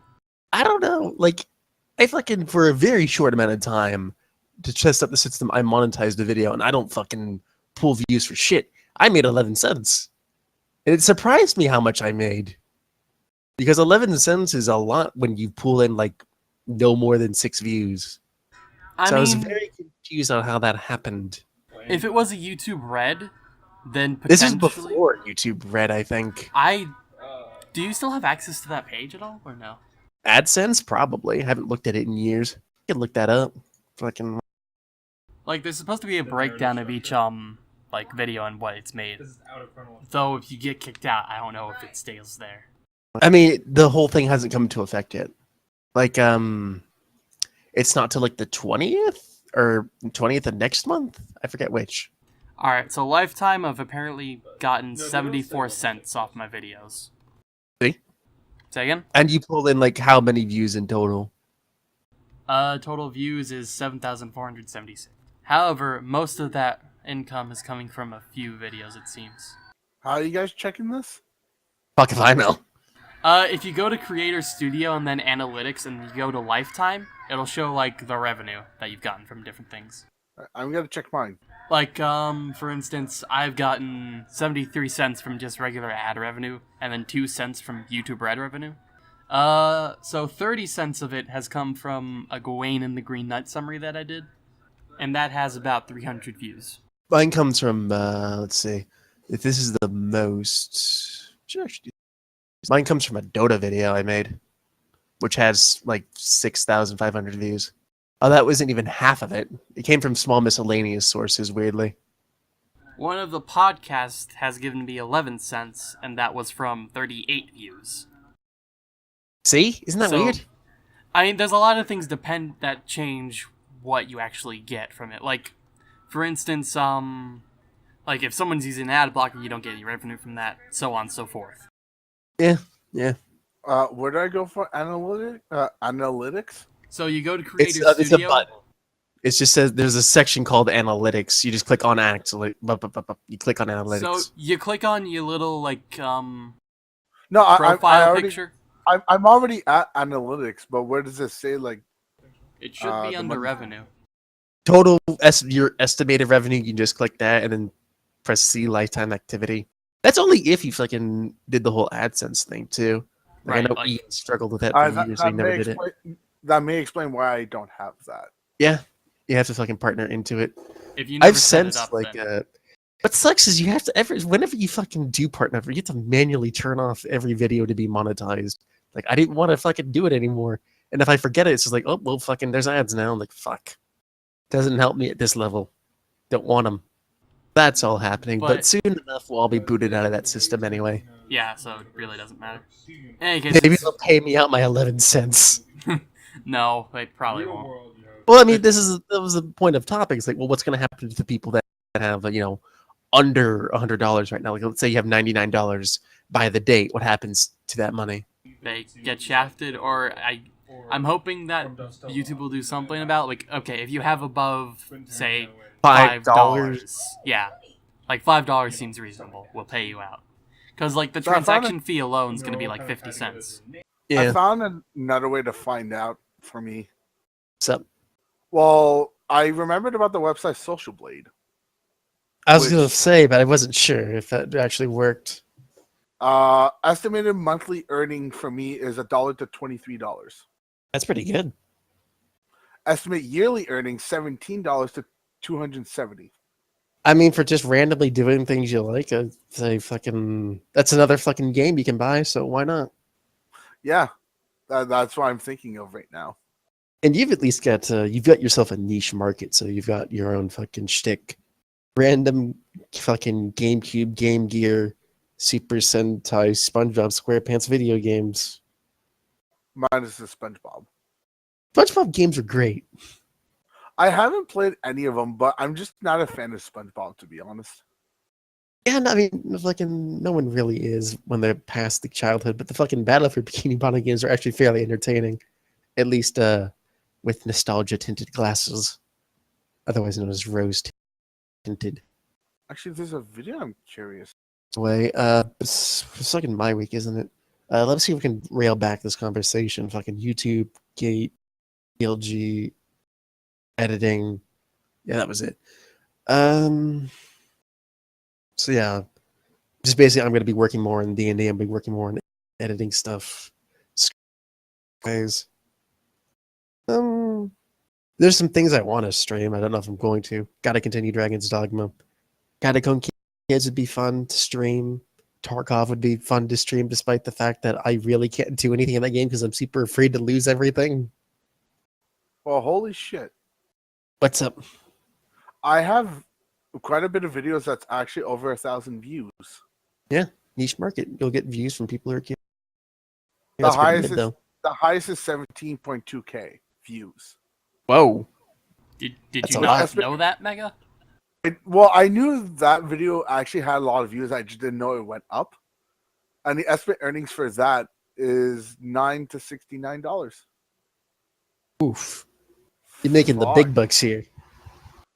I do wonder how much TLG makes, because he gets a fairly consistent amount of views. He has a whole community. He has like I say 1,000 subscribers, I think, right? Yeah. But he makes shit more consistently, and he has more consistent people because of Discord and all that. Speaking of which, did you get invited to a Discord fucking piloted by Ian? I have not opened Discord in like 6 or 8 months, something like that. I fucking hate Discord. So I found TLG on... I'll get back to that later. You found TLG on... Oh, on the Social Blade, yeah. Because on here you can actually look at other users. I mean, it's an estimate of what they might have made. Well, yeah. Like estimate monthly, $6 to $99. I mean, if you're getting like 100 to 300 views per video, yeah, that makes sense. Oh, you should know his estimate yearly earnings, if you want to know about it. I'm looking at it myself. Oh, $58 to $900. Actually, on here for yearly earnings, it actually says more than that. Not for mine that I just looked up. Whatever, it's just an estimate anyway. Oh, okay, so it's not 10,000 like views in the past year. It's 4,000 watch hours over the past year, and at least 1,000 subscribers. So they're looking for audience retention, mostly. Yeah, that makes sense. Longer videos, or well, relatively long videos with fucking ad watches and shit. Back to a discussion earlier.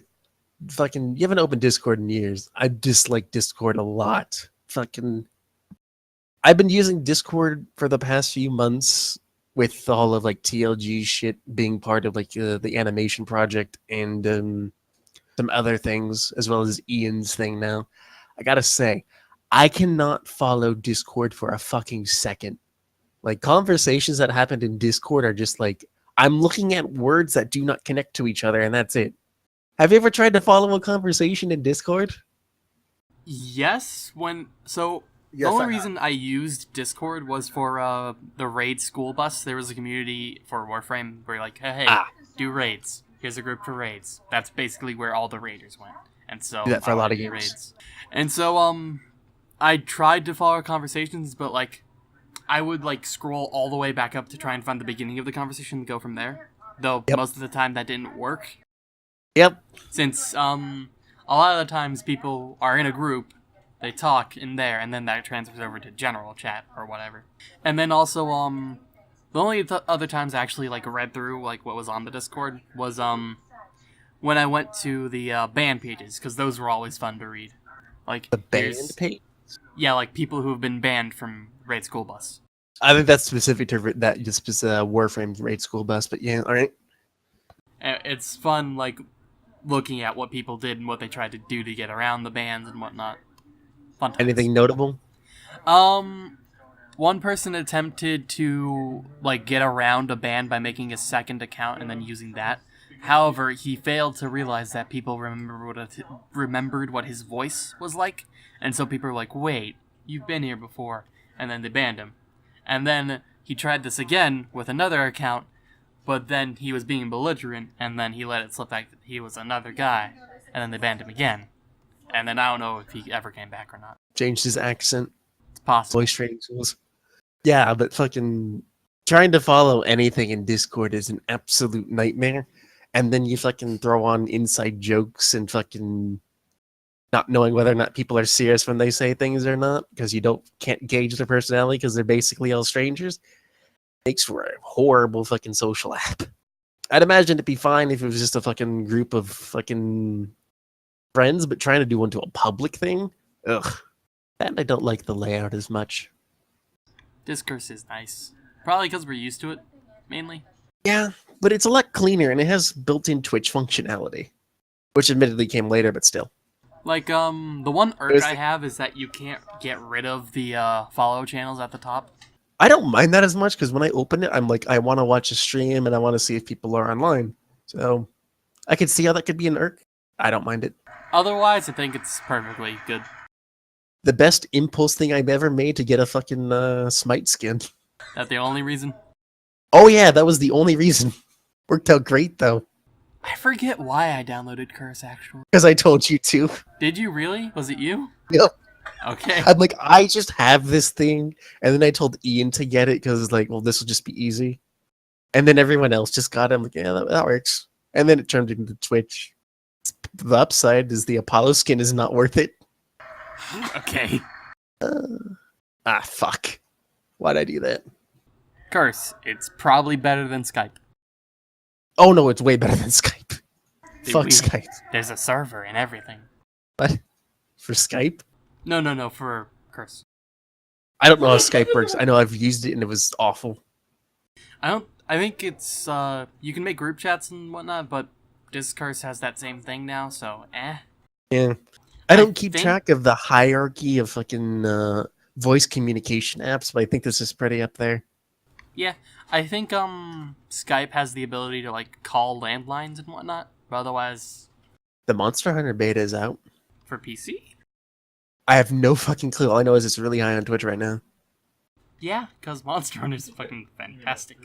Yeah, I've been playing the older PS2 games. I have been having a lot of fun with them as research for the app. But I really, really want to fucking play this on PC. It looks fucking amazing. That would be a fun thing to do, assuming everyone can chill like $60 when it comes out. Is it gonna be $60? Probably gonna be $60. It's fucking Monster Hunter, dude. They could charge 80 and people would still happily pay that. I still Probably. happily pay that. Especially if I it's mean, Monster Hunter World. Oh, fuck you. Maybe, I don't know. That up. But pretty much all I've done. My fucking daily routine has just been waking up and it's time to go to sleep before I know it. It's basically it. Yeah, that happens sometimes. Consistently for the last few weeks. But the real question is Chris back? He is not. Okay. Shit. Well, then we're still on your wiki. What games have we played recently? Battle right. All right, it's pretty fun. Yeah. Added a new champion, and that's about the extent that I can talk about it. Don't even know what he does. Apparently he's a card guy. He's pretty cool. Apparently he's a support. I thought he was ranged. He's Twisted Fate. He shoots cards at people. He makes portals that everyone on your team can go through, and then you get to choose your location as soon as you step in the portal, so it's pretty fucking powerful. He has a fucking strong right-click penetratable bolt that goes through people and gives, like, I think the base is 13% more damage, but you can increase that with passives. He can turn people into sheep with a short delay. It's like the Petrify from Sirius. They can walk around as sheep, but I don't think they get a shield. Okay. Does damaging them break them out of the polymorph or no? No. It's gonna be fucking annoying. His ultimate is he makes a clone of himself that mirrors him shooting and doing his right click, and then his fucking portal also has a fucking passive that makes a clone. Not as good as the other clone because it can't right click, but you can basically have 3 of yourself at once, and it does a lot of damage if you hit. You'd say that's a lot of damage. He is gonna be slightly annoying, I feel, but he's not the biggest problem. I still think Freezy Bitch is more annoying. No, I just actually remember something I forgot that I did. What's up? I watched Awesome Games Done Quick. Oh yeah, that that happened. I know nothing about fucking whatever the anagram for that is. Fucking you people talk. AGDQ. Anyway, I kind of didn't even register that it was going on this year. I actually remembered 2 days before it started that it was happening. I knew it was happening, but I didn't really think to go out of my way to try and find it because past GDQs have slowly started to degrade. Yeah, I will agree. I will agree on that. And most of the runs that I wanted to watch happened while I was working or sleeping.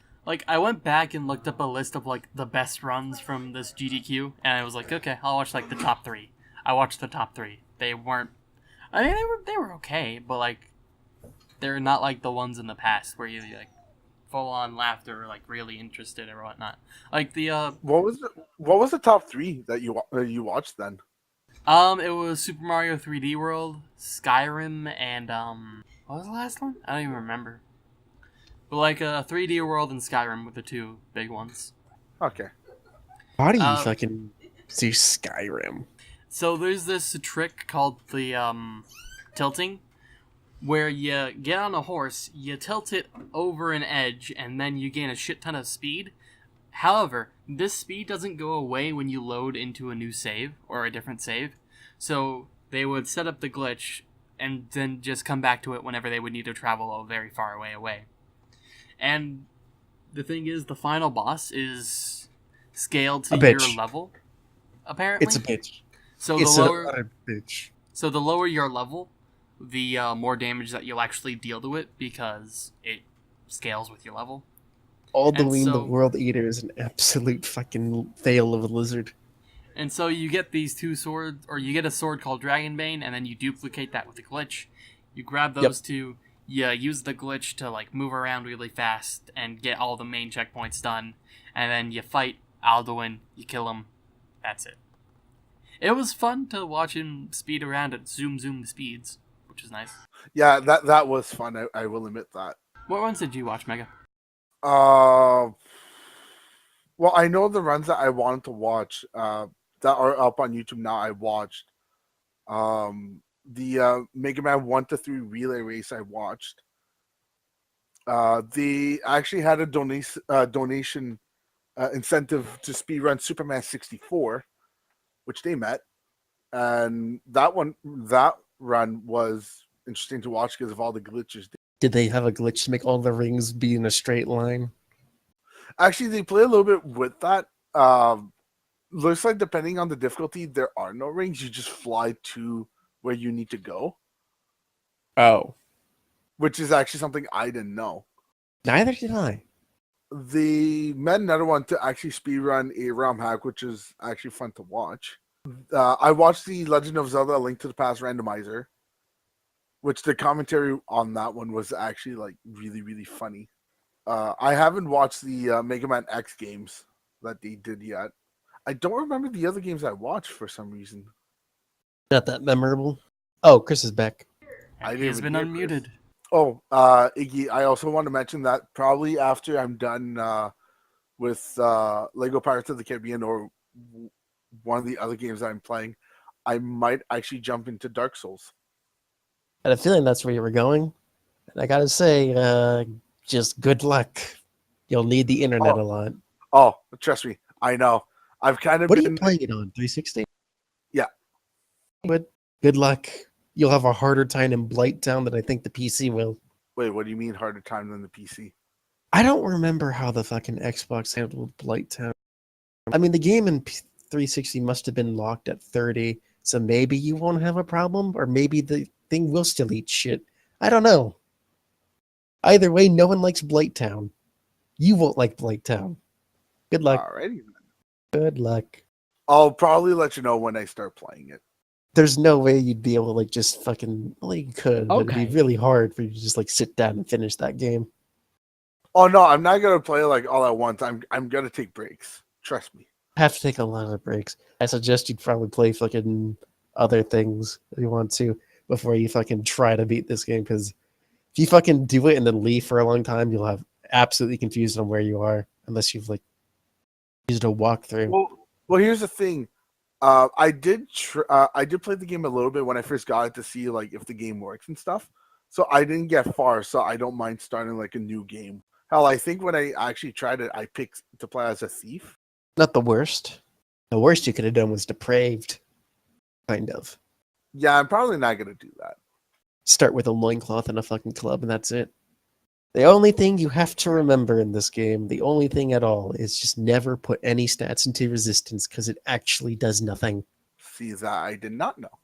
Never put anything into resistance, because it's actually useless. Anyway, Nick. Yeah. You fucked up. How so? What did Nick do? And like, it was just a small fuck up, but like in one of the last podcast, or the last before last, whatever it was, you fucked up one of the links. Which one? I don't remember which. All I know is you duplicated the one previously. Thought I'd mention it because you fucked up. So congratulations. So episode 52? The last before last, yeah. Because you uploaded one today, didn't you? Yeah. The one before that. Oh, I did that shit again. Yep. Ow. Fucking... Okay, anyway. My fucking week is done. Chris, enlighten us. In other words, curator, do you think? Would you mind telling us what the fuck happened when you left? Because we heard a lot of things. There we go. Let's turn that Oh up. my god. Up. All right. Why are you suddenly so loud? I just turned about 18 levels. I turned his volume all the way down when that fucking fiasco started happening, so he was loud, but not that loud. What happened? That's what we want to ask you. So apparently you didn't mute your microphone when you went to go do whatever, and so we just heard a bunch of shit. Like there was horses clopping around, there were dogs barking, you guys started talking about JoJo or something. Only one of those things is true, and that's the JoJo part. It sounded like the rest of the room. It sounded like. Yeah, no, I just packed up my laptop and went back to my room because I was hanging out with some friends in their room. Oh. So I just put my laptop back in my bag and went back to my room. So yeah, and part about JoJo is one of my friends wants to watch JoJo with me, and I'm like, I got nothing else to do. So yeah, I'll talk about what I have to do because I'm gonna have to information in like 10 minutes. I'll probably leave in like 5. So I kind of have to get dressed. The only reason it took so long to get from my friend's room to my room to here to this virtual space is I took a shower. So the only podcast on the internet where fucking a member will leave and go take a shower in the middle. Yeah. I'm sure this isn't the only podcast where that's happened. No, I kind of think it's probably the only confirmed one. That we can confirm. I'd be hard pressed to find another one. You'd be hard. I feel like there's no other time that it's happened. It's such a random act. I can't imagine it's happened before. I take a shower every day. Hadn't taken a shower yet. Fuck it. Fuck it. I already told them I'd be back later. Take a shower. Whatever. Probably also because you had to go to formation. I don't have to take showers to go to formation. I just want to take a shower. Thought it might be a requirement. Mistake. I mean, hygiene is a requirement, but when you don't do anything the entire day, when you don't do anything the entire day, like literally just went to a place, I just literally just went to the PX and ate food. That was kind of the biggest thing I did. Other than that, I was just sitting around playing games. Sounds nice. Yeah, it's easy. Get paid like almost $800. I get paid to basically do what I did in high school. The minor exception of I have PT. If I have to wake up for PT in the morning, and I have to make sure I'm in certain places at certain times. But it seems not worth the that money bad. though. Oh, Yeah. it's definitely worth the money. I mean, considering the amount of downtime you have, yeah. I'm literally getting paid to just follow a schedule, and it's not that hard. All right, I'm gonna go get changed. I shall be back in. Wait, Chris, you're Depends on the time. I'll tell you my week when I come back, but it depends. Yeah. I don't know. Apparently, the sergeant on desk isn't too nice, so it might be a little bit, or it might just be like 5, or it might just be like a couple minutes. We'll see. I'll be back. We'll just do the anime then. Chris, have you seen the anime? I did. I watched the entirety of Restaurant to Another World, and then I watched one episode of Dagashi Kashi. We'll get your opinions when you come back then, I guess. Yeah, Bye that works. Bye. All right, so if you want to wish skip the anime homework, go to 3 hours, 3 minutes, 20 seconds. Yeah. Yeah. So, who won So last what do you week? want to talk about? It's me and Chris won last week. Yeah. It was a very strange thing that's never happened before. Yeah, because Yeah. Nick was indecisive and didn't pick one. So what do you want to talk about first? I want to talk about Dagashi Kashi first, because that's... Oh. So you got Okay. mad at the other one. Maybe. Okay, now I want to talk about this one first. What in the world is there to be mad at? You'll find out when we talk about it, but first... Let's talk about it. Isekai... Shock. No. We're talking about Dagashi Kashi first. I want to be happy for a little bit, okay? You be happy, I won't. Did you not like Dagashi Kashi? No. I can see why. I guess we're gonna talk about that. Let's talk about that. The Okay. Gashikashi. Yeah. Since Chris is not here to fucking talk about it, I'll talk about it. Okay. The Gashikashi is a fucking story about a Dagaishi shop, which is just basically a treat shop. It's fucking full of random junk food that you'd fucking get because why not? You're a It's kid, a you've candy got store, nothing. basically. A cheap. Okay, I guess the express thing is that, or explicit thing is that it's cheap. Most shit in there is cheap, like a dollar store thing, but less. Like, most things cost like 10 yen. That's how Which cheap it whatever is. the fuck that is. It's like, maybe $1, I think. Is that $1? It's like a dollar store. Fucking, I don't need the actual version. Story centers around this one dude whose name I forgot. Coconut. His name is Coconut. It's Kokonotsu, but yes, coconuts. Name's Coconut. Coconut has a dream to become a mangaka for some fucking reason. But fate does not want him to become a mangaka as a fucking random fucking girl from a snack company, and his dad want him to fucking take over his shop so that the dad can go and do things. So And that starts the fucking whole story of them just trying to get him to be a fucking take over the shop by telling him how good snacks are. So basically, the dad doesn't want the shop to die. He wants his son to take over. And the only way that... And he's thinking that, oh, hey, maybe this way he'll actually take over if somebody, like, tries to convince him other than me. Oh, and also, yen to USD is about 1-to-1. Actually. Really? Yeah. So, 9 cents is worth 10 yen. It's not. It's a dime. It's a dime. Yeah, apparently. Jeez, it's a lot of good shit for a dime. I know, right? Like, Umaibo, what was the... There was a bunch of good shit that they showed. They showed a lot of stuff. let's see.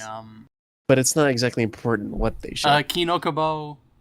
That's the premise of this show, and overall the content of the show has a lot to do with snacks and stuff, as one would expect, and that's fair. My problem is that the story kind of sucks. It's because there's not meant to be a story per se. It's funny that we got two shows that were so fucking similar in a lot of aspects. This show is obviously not so much about the story as it is about fucking advertising fucking treats. Which, yeah, that's fine. I mean, it's annoying. Okay, let me go. So first off, I fucking hated the first episode. So first episode's weird. It starts off very weird. So like throughout the entire show, the animation is kind of lazy, which does suck, and that like stays persistent throughout. Like it's mainly just lip flaps, but even then, like the lip flaps can be very janky at times. So that's like a. Is that like except for like the last two episodes? And sometimes when they do cutaways as well. Like, we'll get into that a little later, but for the most part, it's, the animation's kind of lazy. And the first episode, let's see, they try to, the animation in the first episode is especially lazy because they try to cover up, like, the lazy animation by using after images, but it just comes off as cheap, and so it makes it feel like the show doesn't really matter that much. Oh yeah, I know what you're talking about. I remember that. A lot of the quote-unquote comedy in the first episode is really kind of bland and, like, predictable. This entire show is predictable. Well, at least the comedy is, but... I mean, there's some times when it's not. Like, okay, so the main thing with the first episode is that it didn't really, like, okay. The comedy in the show is a lot like Bo Bo Bo Bo Bo Bo Bo. They use a lot of the same techniques as in Bo Bo Bo Bo Bo Bo Bo. Like, Explain. So, Bo Bo Bo Bo Bo Bo Bo. That's gonna be fun. Just fucking say the nose hair cartoon from Cartoon Network. So, Bo Bo Bo Bo Bo Bo Bo. The comedy in... Okay, the comedy in Bo Bo Bo Bo Bo Bo is... I think you missed a bow. No. It's 5... It's Bo Bo Bo Bo Bo Bo Bo. It's 7 bows. 5 bows, huh? It's 7 bows. It's Bo Bo Bo Bo Bo Bo Bo. Come on, say it with me now. Bo, bo, you know bo, someone bo, bo. on that fucking team was like, can we just get people to say stupid shit? What if we just named it fucking that? So Bo Bo Bo. Okay, I'm just gonna say Bo Bo Bo. Yeah. Okay, so the main draw of comedy in Bo Bo Bo is like they go as fucking stupid as possible without like actually breaking the show. So they try to make it like as wacky and zany as possible, and like as unexpected as you could possibly get, but at the same time having it make sense. Like for instance, what was he? Gasser. Gasser is this like he's this guy. You know, his superpower, farts. That's his thing. And he uses that in a bunch of various ways, and throughout the show, that comes into the comedy a lot, like, oh hey, he's farting now, but wait, he's not actually farting. Or, like, stuff like that. Okay. In any case, okay, I'm gonna read through my notes real quick, because I wrote Jesus a lot. Christ. Like, I need to... Having 2 shows kind of messes me up a little bit, so... It really isn't messing me up at all. Also, I wrote, like, a paragraph for each episode of Tagashi Kashi. Don't fucking do that. Don't do that. Bullet points, man. I tried, okay? But, like, a bunch of the stuff that I wanted to note down, like, it was really good. So I'm just gonna read through that real quick. We got time. Chris isn't gonna be back for a while. We're talking about, like, the comedy and talking... Let's just get back to the comedy. Comedy's like... Oh, yeah. One of my main gripes with the show is that they CG a fucking fish. I don't know. I think that's actually one of its best jokes, to be honest. They CG'd the fucking fish for some reason. I don't know why. All the fish are CG. I don't know why. There's a handful of fish in the show, and you only see, like, you see one of them for the most of it. Like, one episode, you see a few of them. And then there's a second one after a while. But it's the funniest fucking thing. Like, it's so out of place. That's exactly why they did it. I know, but it's so annoying to me, like, CGing that one little aspect. Like, it's only the fish that are CG'd, and because it's a plot point, that makes it even more shitty. Like, it makes it seem so lazy. Like, oh, we're just gonna CG the fish, we don't need to draw it. Fucking why? I think it would have been the exact same work if they could just drawn it. But that made it stand out, and it's great. I don't know, man. It just feels so out of place for me. It's his whole purpose. You felt exactly what you were supposed to. I guess. This show is strangely ecchi. I don't know why. It wasn't as ecchi as I was expecting it to be. It was more than I was expecting. Like, it was the boob ice cream, and then that was kind of it, except for, like, where they wanted Kind of like every episode, you mean? What? Are you kidding me? Like, almost half the scenes of Hotaru and whatever the fuck her name is. Hotaru. Oh, purple-haired chick. Hotaru, yeah. Reningon girl. Rinnegan girl? She has the fucking Reningon, or whatever the fuck that visual fucking not Genjutsu, but what are they fucking called? Kekkei Genkai? It's a Kekkei Genkai, but it doesn't look like that. Oh, fuck yeah. Okay, it kind of does. It is exactly it. She's the fucking Sage of Six Paths. Fucking, that girl is like, half the scenes that she in always end up with like a fucking good amount of scenes end up with her like, oh, she's making a dirty joke, but nope, she's just talking about food. Fucking thought. I mean, it wasn't her making the joke, it was the dude. What the fuck? Coconuts. No, it was the show making the joke. I mean, through the eyes of coconuts. Here, it's setting this thing up and food. Every fucking time. It's like, we can see it. We saw it the first time. We saw it every time after. You're not clever with this, exactly. Yeah, those were the weakest jokes, and it especially was really weak when, like, when Saya and Hotaru were talking about, like, oh, here's the poop candy, and then Saya was all fixated, and I'm like, oh, that's poop, ew. But, I kind of understood that from a personal place, but yes. But the thing is, in that same episode, they do, like, the whole, oh, kind of gross out kind of candy thing really well, or, like, inappropriate kind of candy with the boob ice cream. Like, Hotaru is like, honk honk, which fucking killed me, by the way. Like, I think the thing I laughed... What was the thing you laughed at the most in this show? What was the best joke? Besides the fish. Fish gets an exemption because it's a top-tier, god-tier joke. That's hard. I can place mine very easily. I think it was in the last episode. When fucking... Let's be honest. What? Alright, yes, not. It was just when they were talking about lemonade, and fucking she changes her face to that dude. It killed me. Oh, the Ramune guy? Yep. I love that entire sequence. Like, that's basically a sequence lifted straight from Bobobo. Like, how they talk, like, as their stereotypes, and they're like, Ramune, lemonade, Ramune, lemonade. That fucking face kills me. Yeah, it's good. Ugh. That's what I'm gonna say. Also, another way this reminds... Okay, so... Fuck, I need to... Okay, give me, like, 5 minutes. There's something else I want to bring up then if you just, like... We're skipping over largely, but I want to get to this point. It really feels like the first, the 11th, and the 12th episode were made at the same time, and then everything in between was filler. Which, I mean, the show is, like... I'm not going to bash it for being a filler show. I mean, that's fine. It's exactly what it aimed to be from the beginning. But everything felt... less quality in between.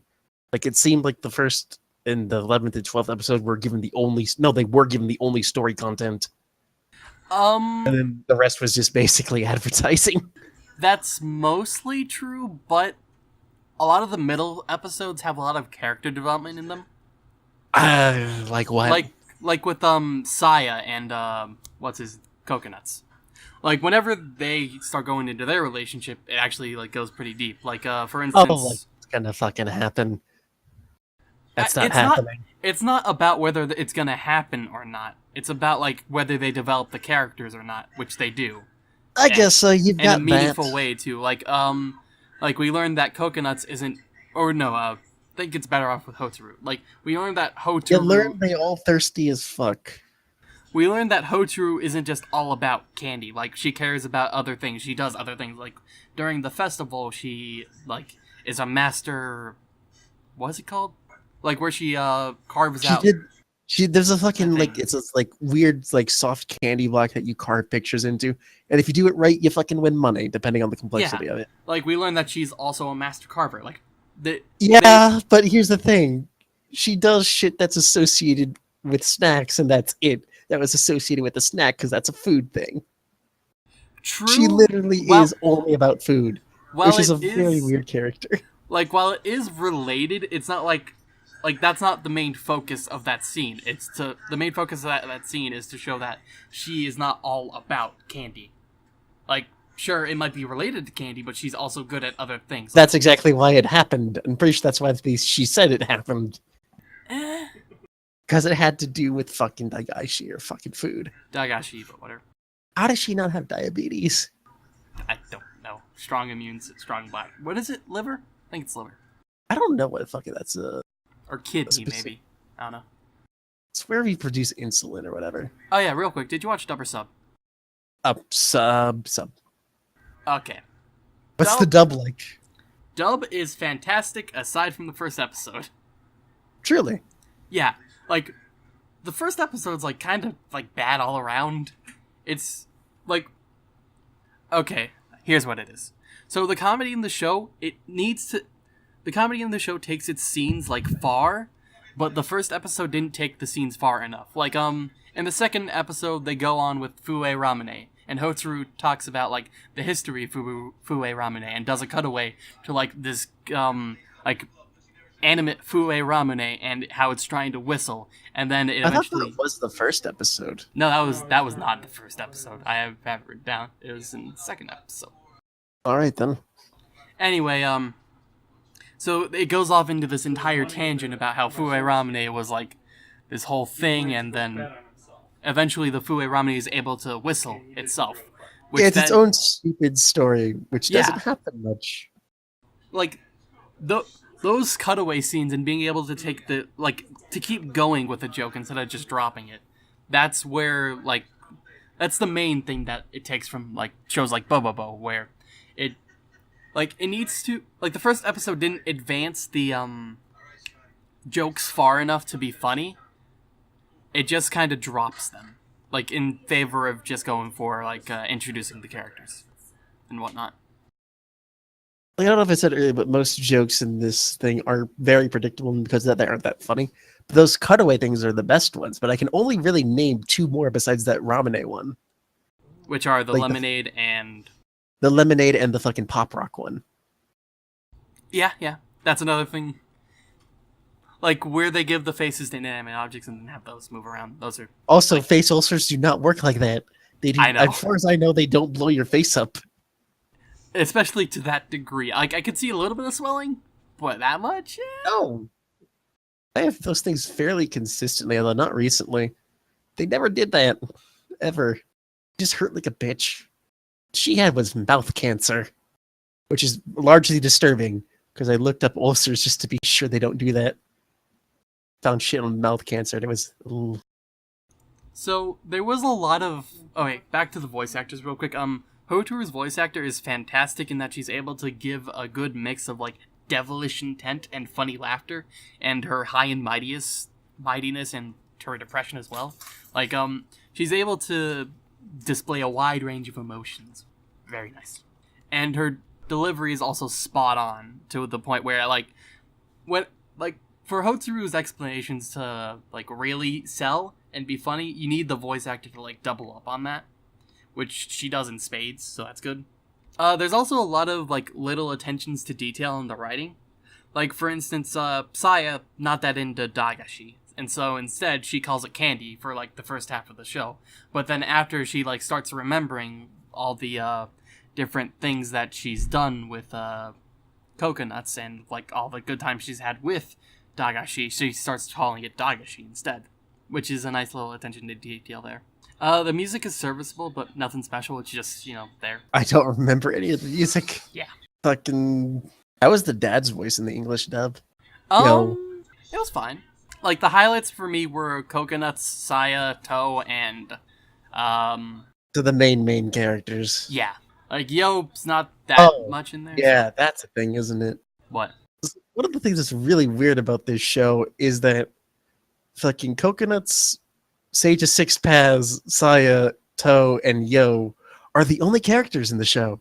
I mean, there's that little kid, but Okay, yeah, otherwise, there was these kids at that one point. There's 2 kids, and then I think at the festival you see one other human being.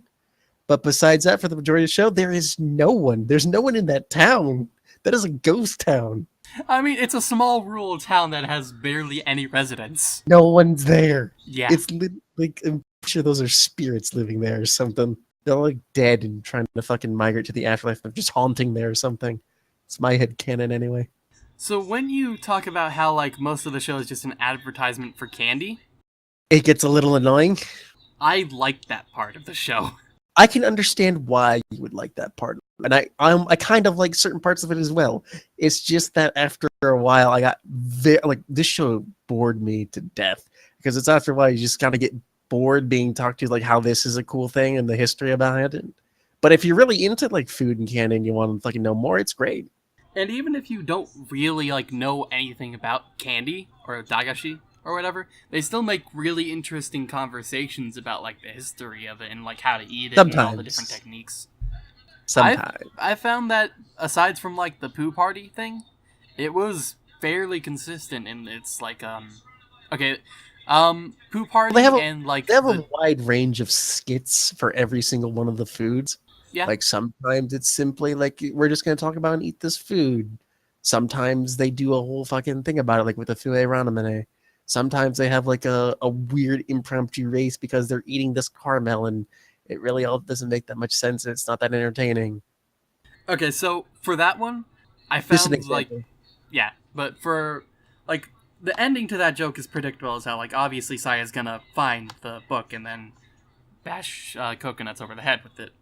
But like the journey to get there and the desperation, that was fun. And that's also another thing that's like very similar to Boba, where like they try to play up the situations as much as possible and be like serious as possible. Like, go on without me. I saved this caramel for you. Like that stuff. That sort of stuff is hilarious to me. Yep. And also, back to the descriptions. It was poo party in like the drug angle for like the soda drink, whatever that was. I gotta say, if nothing else in this show, I really want a fucking baby ramen. They're deadly addicting. Why would you want it? You can eat the fucking soda bottle. Oh, like that, yeah. That's fucking fantastic. I'm very curious because I've never heard of those before that. And typically, fucking the West is pretty big on ramen products. It's like fucking, look, ramen. Asian shit. We have ramen. I want one of those. Let's see. I like the different outfits that Hotaru wears as well. Like, different outfits. I don't remember. She does. Like, it's usually the sort of maid kind of outfit, I guess. The frilly thing. Yeah, but she changes her outfit depending on, like, the weather, which is a nice... Did she? Yeah. Like, when they went to the shrine, not for the festival, just, like, when they went to the shrine regular, she was wearing, like, a cleaner outfit, I guess is to say. Yeah, I'm gonna say somehow that passed by me entirely. It was less foofy. Okay. I don't know if that happened as consistently as it would seem from this conversation. Basically, Hotaru's kind of like the drawing force of the entire show. Well, yeah. She's kind of, yeah. She really is. And, I mean, considering that she's also the reason the entire show exists. And, like, she's the main point that the plot's actually happening. I'd say the fucking... Their reasoning for this show existing, like the overall plot point, is incredibly stupid. Yeah, I know. I wrote about that. It's like, I didn't mind it too much. Like, yeah, it's stupid, but it's not the point of the show here. The point of the show is about snacks. Yeah, like that. Maybe they'll do something with it in season 2. Well, the premise is, which by the way, season 2 is coming out right now. Which yeah, is also why I'm not as angry at the show because it's going to continue, and I'm gonna watch it. Like, it wasn't that bad.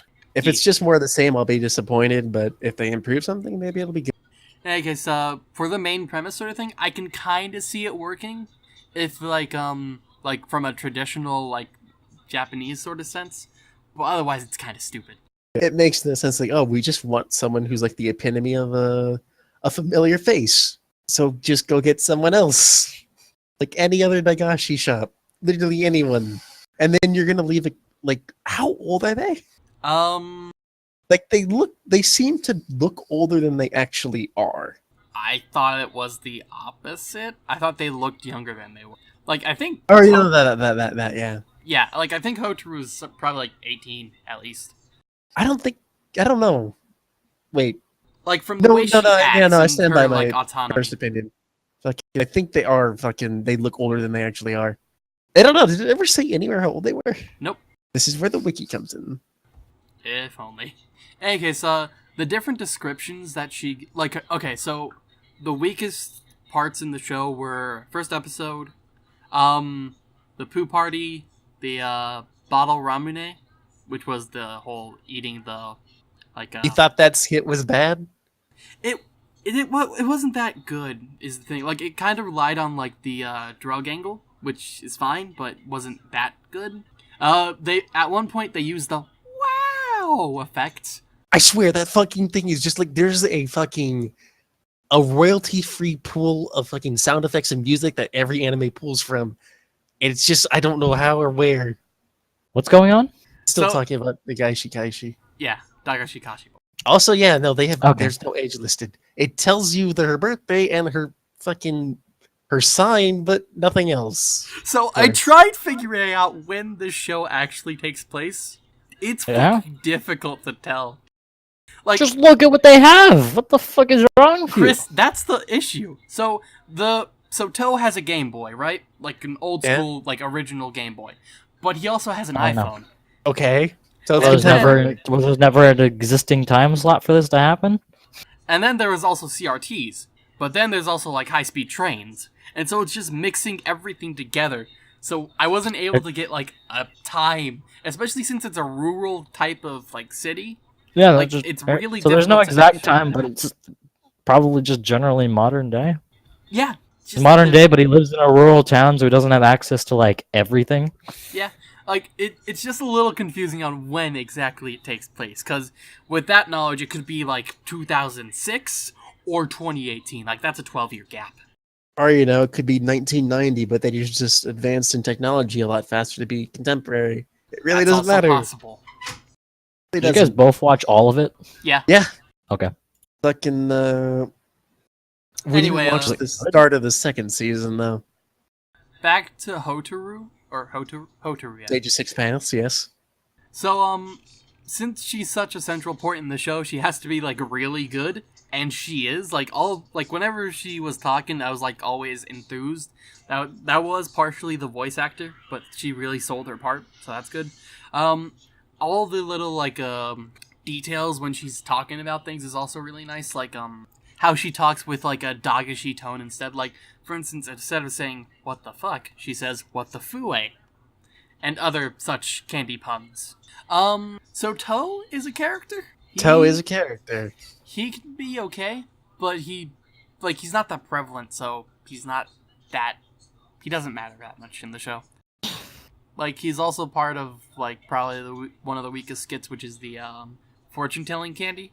Like, how is that one of the weakest ones? Because you know exactly how it's gonna work. You mean like every fucking skit in this fucking show? No. A lot of them you don't know, which is good. The funniest thing in the show was the fucking face, because you could not tell that was gonna happen. Like, everything else was so fucking obvious. Like, for instance, when Hotaru, Saya, and Coconuts are hiding in the cardboard box, just looking at, Yo, and, you know, trying to figure out why he's such a good salesman, or, like, once he, because he's really fucking bland, that's it. Yeah, like, once Yo finds the manga, like, I don't know how Coconut's gonna react to that, because we really haven't, like, we know that he does the manga, and we know exactly was gonna act. Oh yeah, this show also commits the cardinal sin. Yeah, I was gonna mention both shows do. Yeah, I've started writing that down now. By the way, good, because it's like, an awful thing that they do. It's awful. Not that bad. It's really bad. I would prefer more character development, but it's not the end of the world if the opening's in the first episode. Back to the fucking whole manga situation. Of course we do. Fucking first episode established that. The fucking opening establishes that. We know exactly how he's gonna act. His YouTube thing was pretty funny though. Yeah, that's the sort of that's the sort of catalyst or the catalyzed version of the show. Like that's why you might like it. Like, here's some interesting facts about candy in a kind of comedic way. Enjoy, and I enjoyed. Most of the jokes I found really funny, and I liked all the voice actors. Animation was lazy most of the time, but otherwise, I think Did that ever change? Was animation ever good anywhere? I thought it was okay for like the last 2 episodes. Like it weirdly was more focused on, if not just slightly. It was mainly in the cutaways where it was like at least a little better, but for the most part, it was kind of lazy. Otherwise, though, I think it's a pretty decent show. Like it's decent. Like it's mainly conversations about candy. You don't really need to know anything about candy. Like, I didn't know basically anything about candy. And I learned a little bit about candy, which is a nice that's the point of bonus. a documentary-type fucking show, isn't it? You don't need to know anything about it to learn about it. Yeah. But it's not advanced econometry. But, like, it's interesting how they talk about it and, like, how they have fun with it. Like, you can tell, like, the writers of the show, like, really enjoy candy. Or at the very least did a few Google searches. I mean, and then ate some of it and wrote about it in a very expressive manner.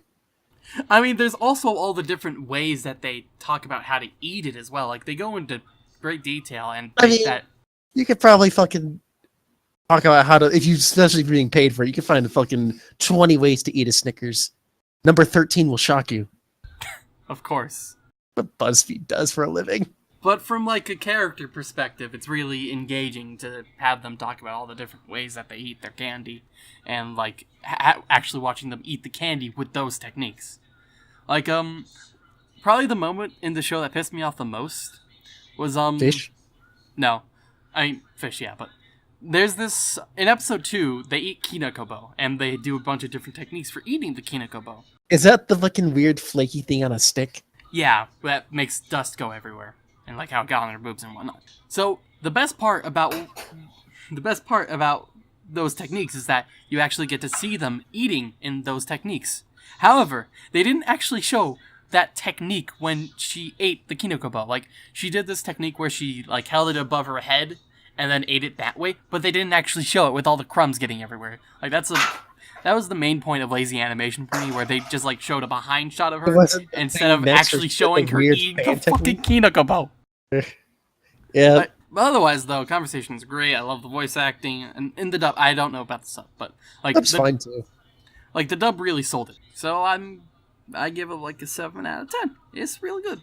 I like it. I'd give it like a 6 out of 10. It's just above average in that fucking. It like you might take certain things the wrong way. Like it might just feel like a bunch of advertising, but hearing about some candy is pretty cool. It's not the worst thing ever. Its story is shit, but it's not there for the story. It's there for the candy. So 6 out of 10. Chris, what did you think about the show? Before you give it a score. Gosh, I'll go like a 6 out of 10. Personally, all right. Because I only watched the first episode. Because like what I did was I sat down, I fucking watched one episode of each, and then decided which one I'd watch fully. And I watched Restaurant to Another World fully.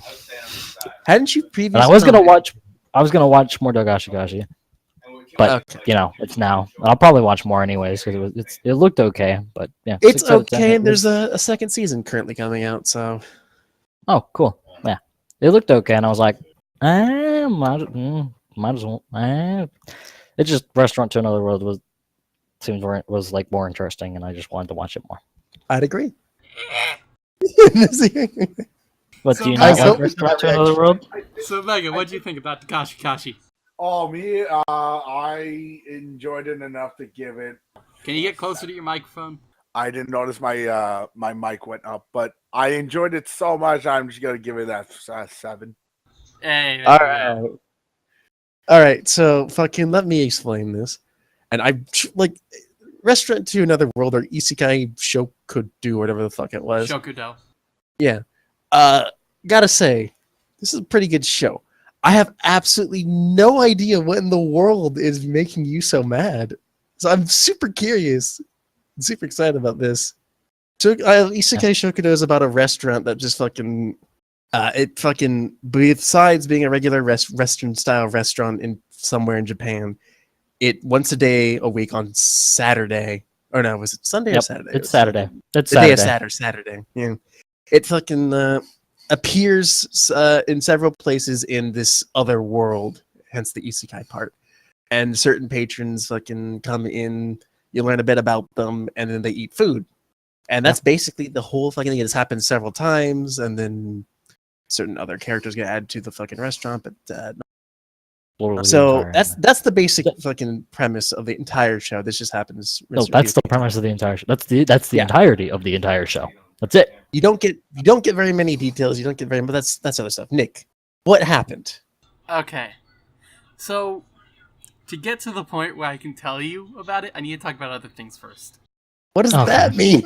Did someone kill your puppy? Apparently, he's watched other food anime. I'd imagine I've seen Food Wars, Dagashikashi, and this. I would Dagashi. It's not quite in the same thing. Yeah. Anyway, first off, on a food porn level, this show is awful. Truly. Really, like they basically all they did was make it glazy, like throughout, and that's it. I thought it was good. Like, I mean, the food looks okay, but like most of the time they just made it look shiny, and then that was it. And like, okay, here's shiny food, enjoy. Like even the rice was really shiny for some reason. I don't know why. Like that kind of like turned me off all the food in the show. Like I mean, it still looks okay, but like it's not that much of a food porn show. Crazy fucking. I love the way this fucking food looks.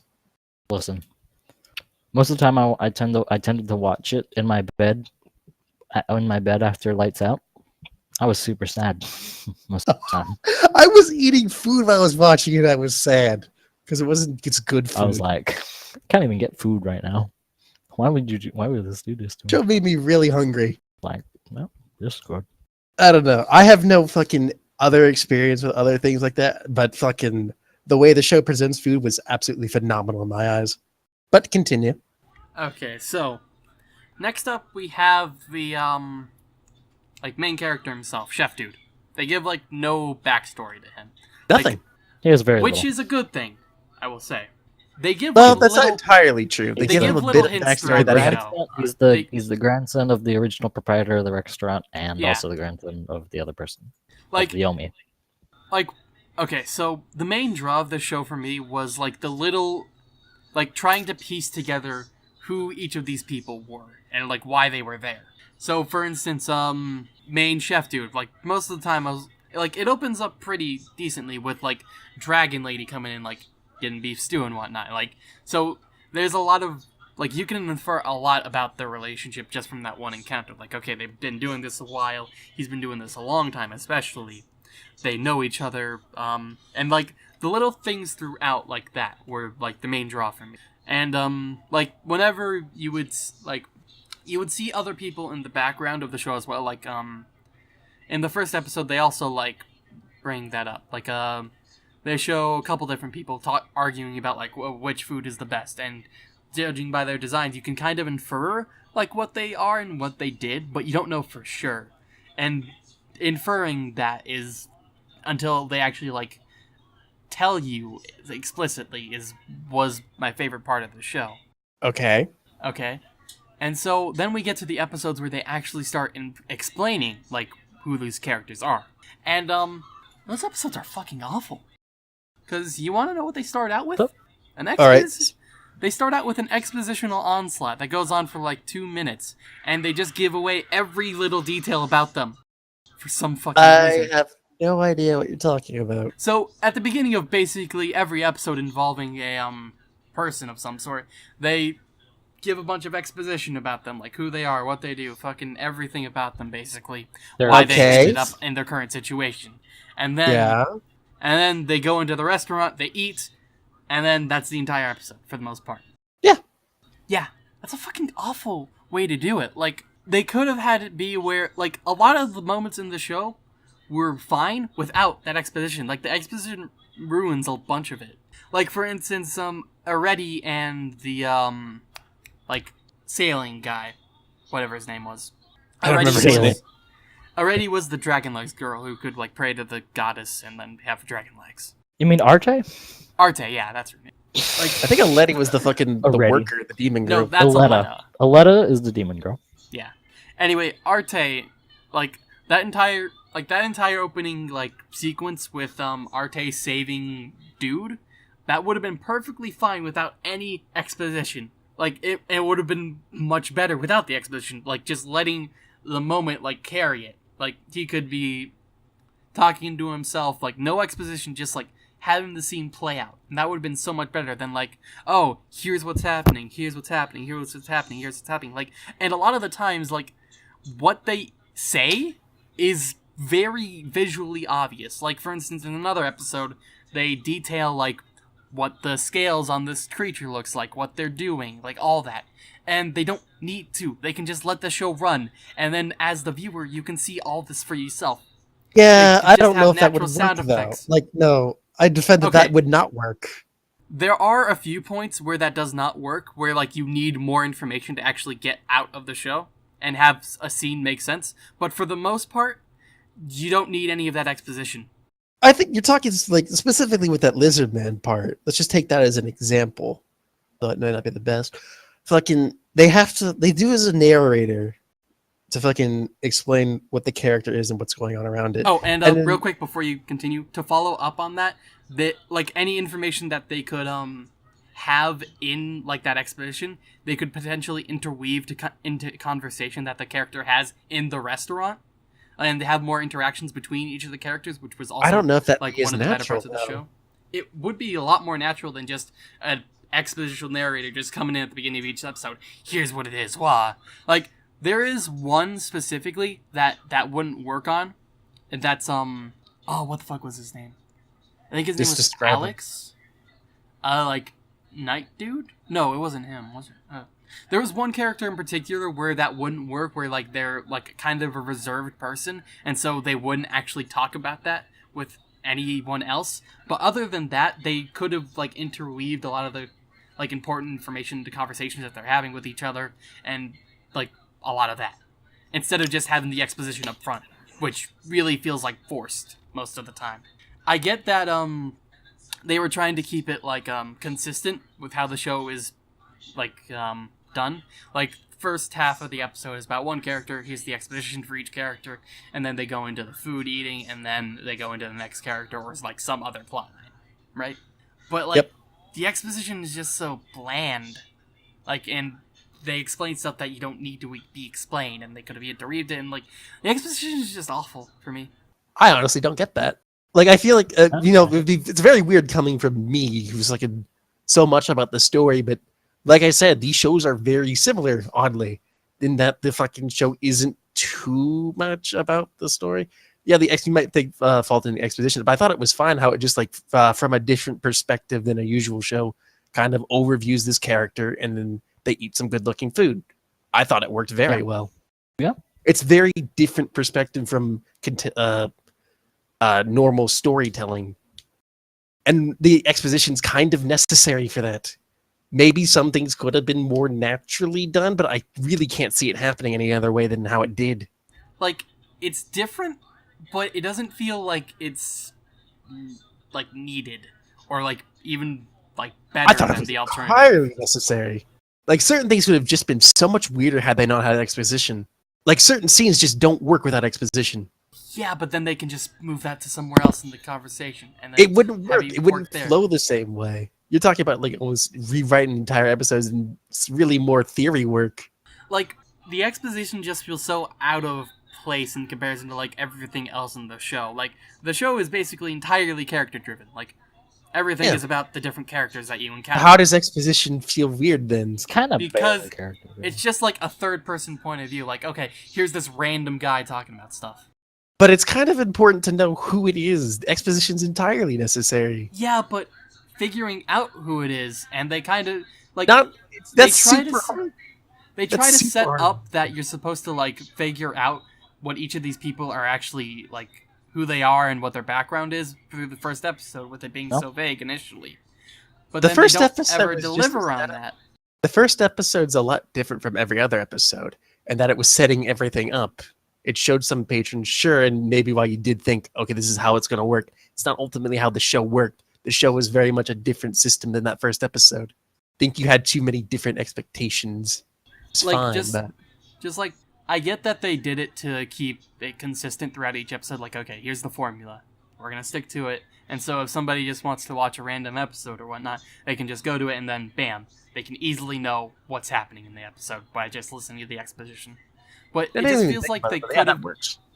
It just feels like they could have done it in such a in a better way, to me. Like, in that Perhaps. sense, like that's the main reason I didn't like the exposition, is that it feels like they could do it better. Like, was this originally a manga? I don't think so. It was a light novel. It was That Okay, makes sense. that makes makes a lot of sense. And they made 4 light novels, and then they made 1 manga, and then they Like- made this. Like, the exposition seems like it's a carryover from the light novel, because light novels don't typically have pictures, right? No, it's They do a not. novel. They're literally just books. Yeah. So I have a feeling that a lot of the exposition in the show is lifted directly from the light novel. I like it. All the Oh, details. probably.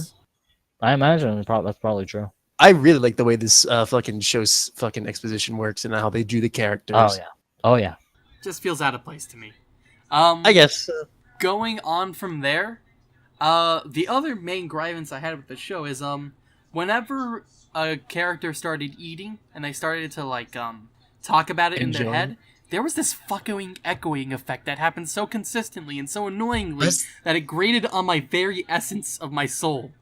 I have absolutely zero idea what you're talking about. I know that you won't, but once you notice it, you can't ever get rid of it, and it's so fucking annoying.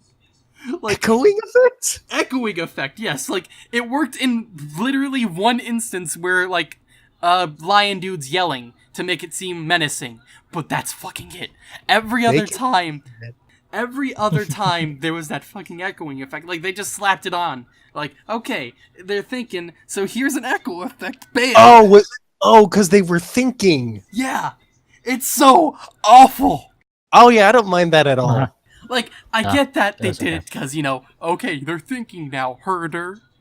But it's so awful. Like, it's so annoying just having that echoing effect. It Doesn't distracts every me show so use that much. same effect or something No, very they similar? don't. Because Or Pretty if they sure. use something similar, they use something a lot less annoying. And especially if it lasts for so long, like in this show. Like, there are spans of, minutes where, they're just describing the food and eating it. Yep. And so it grates on your mind as it lasts for so long. Like, if another show does use this, it doesn't last as long at the very least. Probably not, no. Other shows typically have for, seconds while characters, fucking monologuing in their mind. Or, they at least I've tone... never minded that sound effect. I don't even... I know, the except thing is, when- I know certain people who absolutely hate that sound effect as well. I suppose I never noticed it before, but having it be so persistent in, having them all have it persistently, whenever they, thought in their head. In every single time, too. It wasn't just, on one-off, okay, this character is echoing. Every single fucking character had it. It got me on so many of my nerves. I eventually just, fucking... Oh, God, it was so awful for me.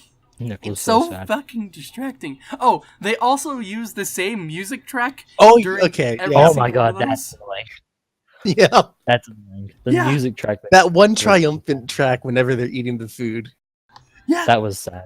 That's one of the issues I have with the show. Yeah. those We're just gonna two use, we're just gonna things- sound we're just gonna abuse the soundtrack 50 times. Okay. they didn't even try to change it to maybe fit the theming of the character.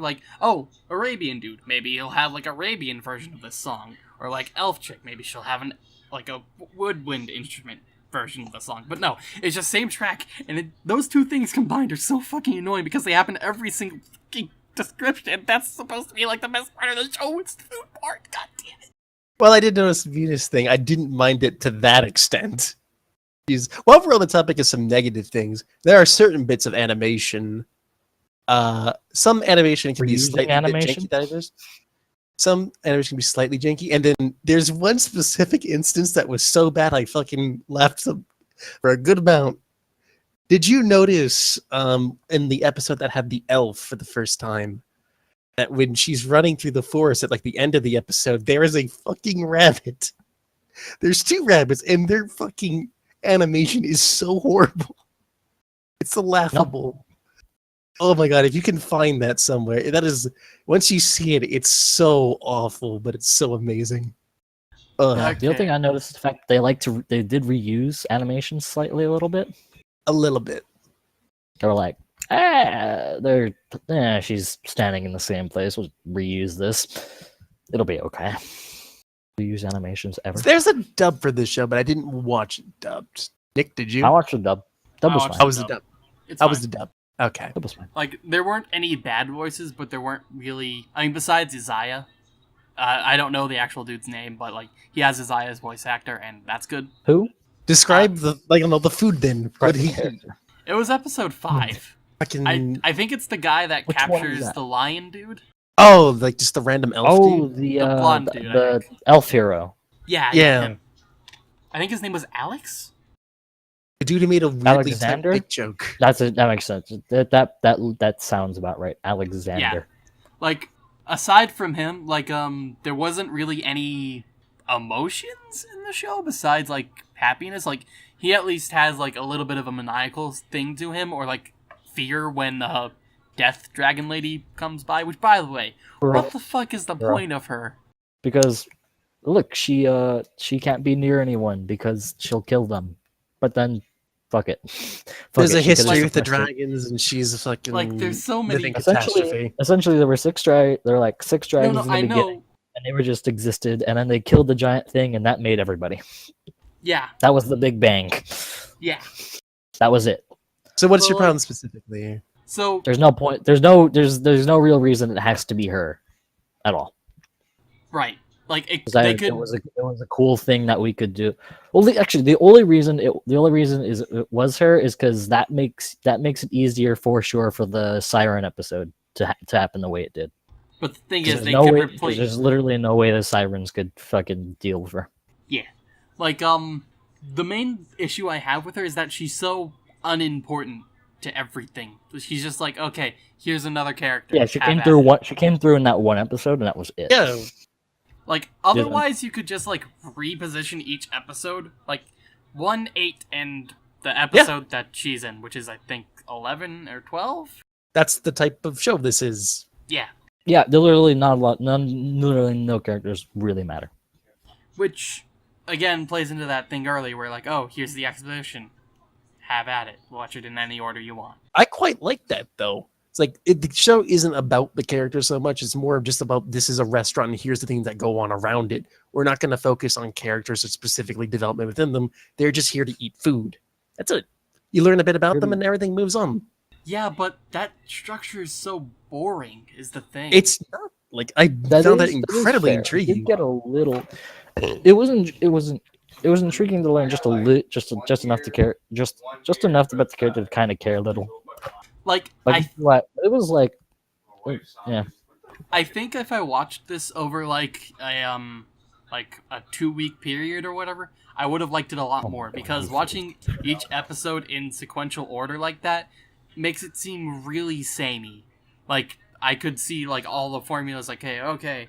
I mean, the this only is way gonna you would happen do next, that this is is if you were next. watching it during the air like I did. Yeah.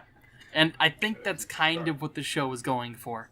Like, you're not supposed to watch it all in one sitting. It's just like No. nothing really happens Watching in it all in this one show. sitting. Watching it all in one sitting would kill you. I did that. I watched half of it in one sitting. I was going to watch the rest of it again because I was rewatching it, but I ran out of time because podcast. I didn't fucking mind. And too much. I'd watch between 2 and 3 episodes a day, depending on what was going on in my week. I watched like just for like comparison. I watched the Kaishi within like 2 days. Basically watched half of it and watched the next half. I got so bored watching that show back to back. What the Kashikashi? Yeah, because I didn't fucking really latch on to its fucking style as much. Like, the main difference between this show and Dagashikashi is Dagashikashi is A a very lot. the main difference is that Dagashikashi is a very conversation-driven show, while Restaurant to Another World there's a lot of like nothing going on most of the time. Yeah, Like, small history of a character and then food. Yeah, like that's it for the most part. Like, I can see just like putting this on and vegging out to it. Like, I can see this being a really good show to just relax and have on at some point. Okay, yeah. That looks decent, like decent food. And okay, that's what this character's about, exposition and whatnot. That's cool. Also, I should bring this up, especially since it's in the title. This is a very interesting isekai because it's very different. Isekai is a very I've mentioned this a few times, but Isekai is a very fucking inflated genre these days. And they're all basically almost the same story. So it's very interesting when one of them deviates from the fucking person gets teleported to a different world and has to be the hero type story. Which is also why I quite like this. The fucking otherworld influence is quite interesting to me. So, I'm gonna try and make comparisons to other shows real quick. So, Do it. There's Food Wars, right? This show, Obviously. This show is kind of the opposite of Food Wars. So, Food Wars is about it's basically a high octane, highly detailed battle anime about people on the way to the top. And, they go into a bunch of detail on, like, the making of the food and everything about the food. Like, it's all about the food and battling each other and, like, all that. Restaurant to Another World is... It's very mellow. Yeah. It's kind of the exact opposite, where, like, they don't even go into that much detail on, like, how to make the food, or, like... They describe, like, oh, this tastes good. I guess they... I thought many of these foods are too complicated to make. I fucking made some food from this show. Like the spaghetti and natto, or whatever? Oh, no, I fucking made croquettes. Potatoes. Oh, okay. Steamed potato. Yeah, I mean, not that simple. Like, this show doesn't really focus on the food very much. It's mainly about, like... just half of the episodes. I mean, like, they don't focus... Not in the process of making them. It's like, I compare this when I initially talked about it to, like, social eating. It's way more about, like, what seems to... It way more focuses on, like, the eating aspect and the reactions to that. Yeah. Which in of itself is a genre. Fucking Twitch can attest. Yeah, like, the show is mainly about the stories of the different people who come through and, like, how they enjoy the food or, like, what they think happened to the food. It's about their reactions to the food, more so than the food itself. And the food looks fucking great. Okay, that's one. So, it's not... So, basically, what I'm trying to say, it's basically just a veg-out show. It's not meant to be, like, high-octane or anything. Also, to that effect, I fucking love the way this show looks. Like, backgrounds and things, I find them really good. The thing is, you don't spend much time in those backgrounds. Like, most of the time, you're just inside the restaurant. Oh, no, especially the restaurant. I especially love the way the restaurant looks. Especially the restaurant. I love the way that restaurant looks. It's so fucking, like, cozy looking. I mean, yeah, but after 3 episodes, I was kind of done with the whole restaurant.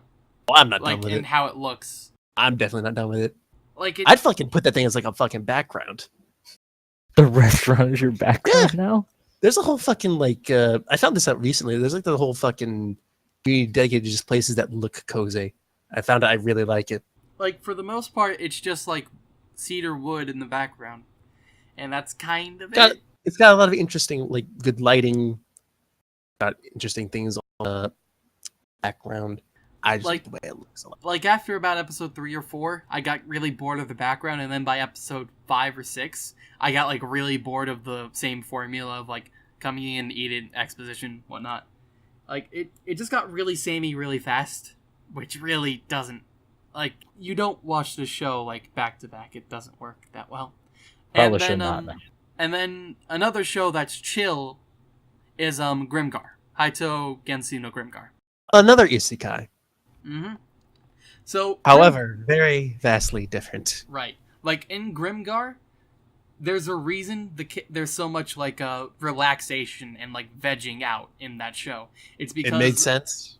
Yeah, like, it's because of all the stress that each of the characters goes through. But, like, this show is just vegging out for the sake of vegging out. Like, there's no purpose behind the relaxation. I mean, it's... Well, it's more like a byproduct, actually. Yeah. Like, it's sort of a way for them to get away from their regular lives and just, like, enjoy some food, I guess. But, like, we don't really get to see that much, aside from, like, Lion Dude. Like, for the most part, it's just, oh, I'll grab a bite to eat. And it's right there, so go at it. Like... That's why I like it so much. It doesn't focus on anything. It's just like this, we're gonna, like, basically pointing a camera at a thing, like, what do they call them? Time lapses? Like a time lapse of the sky. It just kind of, you see what happens and things move on. I love that. Like, this show knows how to execute its premise really well. Like, just being a veg-out show that you can watch in any order, like, just, like, being a nice time. It does that extremely well.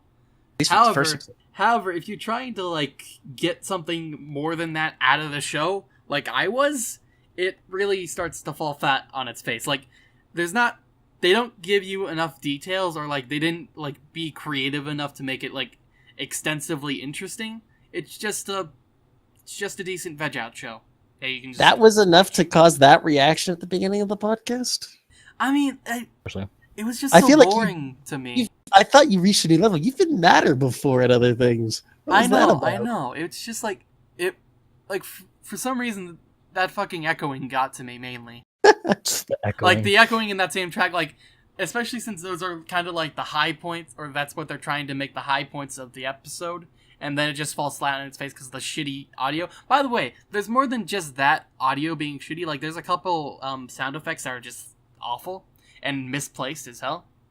Like oh yeah, another reason I didn't like the interior. Finish your thought first. Okay, who the fuck was Chari?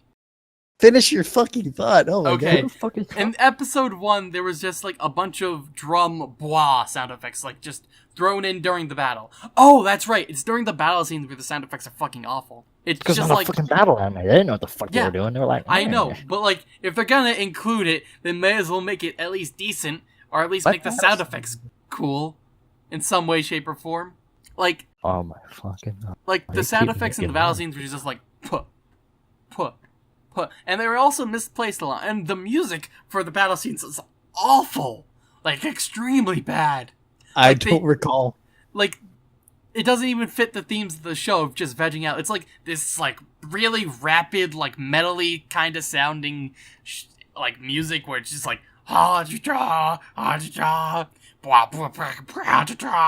and it's just, it doesn't fit anything in the show. Like I get, okay, it's a battle now. Okay, cool. Why is this awful audio playing? It's offending my ears. Like It's offending my ears.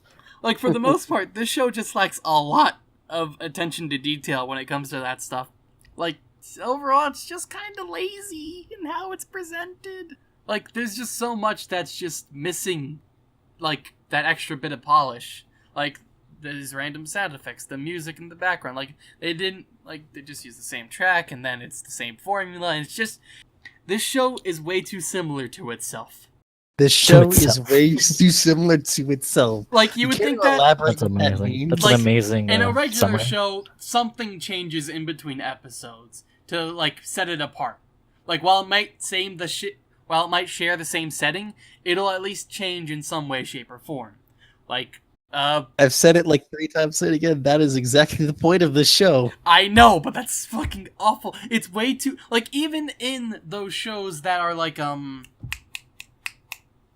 that can be told out of order. There's something that changes in between the episodes that makes them distinct from one another. Isn't Other that than- inherently contradictory? What do you mean? In the shows that can be played in any order, there is development that would mean that they can't be played in any order. Or no, not that they can't be played in any order. Like, they can still be played in any I order. know but, it's not explicitly what you're saying, but that's what it implies. but, like, there's something in those episodes to make them, like, distinct from another. Like, to make it Pretty so that... sure these episodes are distinct from one another in certain aspects, like what's going on, or to what extent are you talking about? So, for instance, I guess Daily Lives of High School Boys, right? Yes. No, that... it kind of Whack. works here. It's So, it's not fairly the same... playable in any order. Yeah. It's playable in any order, and, like, No, that doesn't Eric, work for this situation. You mean 'cause- because it's exactly the same thing, and at this point is failure because it's inherently contradictory. By definition of progress, you can't have what you were aiming for in the first place. So I don't know what you were getting at. Not it's fucking how do I Development. explain it? Not I don't just think- development though. You're going for something very esoteric here, I think. Okay, so Daily Lives of High School Boys doesn't work because it doesn't work in this scenario because it inherently relies on like previous episodes jokes to like get across certain jokes again. Okay, and, ignore like, that aspect. Callbacks and whatnot. Oh, hang on. Yeah, I got nowhere to be. Although I do have a fucking someone to talk to after this. You have someone to talk to after this? I do business shit. You do business TLG, I'm assuming. Eh. So like Haruhi, I guess. Oh, this is a great example. Okay, no, because it doesn't actually like follow the same formula. Like No, it doesn't. wait, no, that's the good thing about it. What the fuck am I talking about? Okay, Like, What are you talking about? Okay, Because your so initial thing was vastly different. I'm attempting to think of a show that has a very similar formula in each episode, but it makes each episode So distinct you're in looking how for it's something presented. like a comedy. Yes, but like I know I've seen a comedy like this before, but I can't pin exactly which one. I don't think I've ever seen a show like this before. I've never seen a show that's just like fucking center on this thing and watch everything that happens around it in such a way like this. Like certain comedy shows, like Daylight High School, I thought was kind of close. Just gonna randomly say some name an anime. I forgot you were here. Keijo? Keijo has a lot of development. Also, yeah. fuck that Plus, show. they changed the scenery a lot, and it actually like tournament. That's a pretty easy Was way it to develop. was it you or Chris who recommended that show? I believe it was Keijo? Mega. Fuck Yeah, you, I Mega. believe it was me. Yeah. Fuck you. I only recommend the stupidest of animes, apparently. Apparently. What You- the fuck?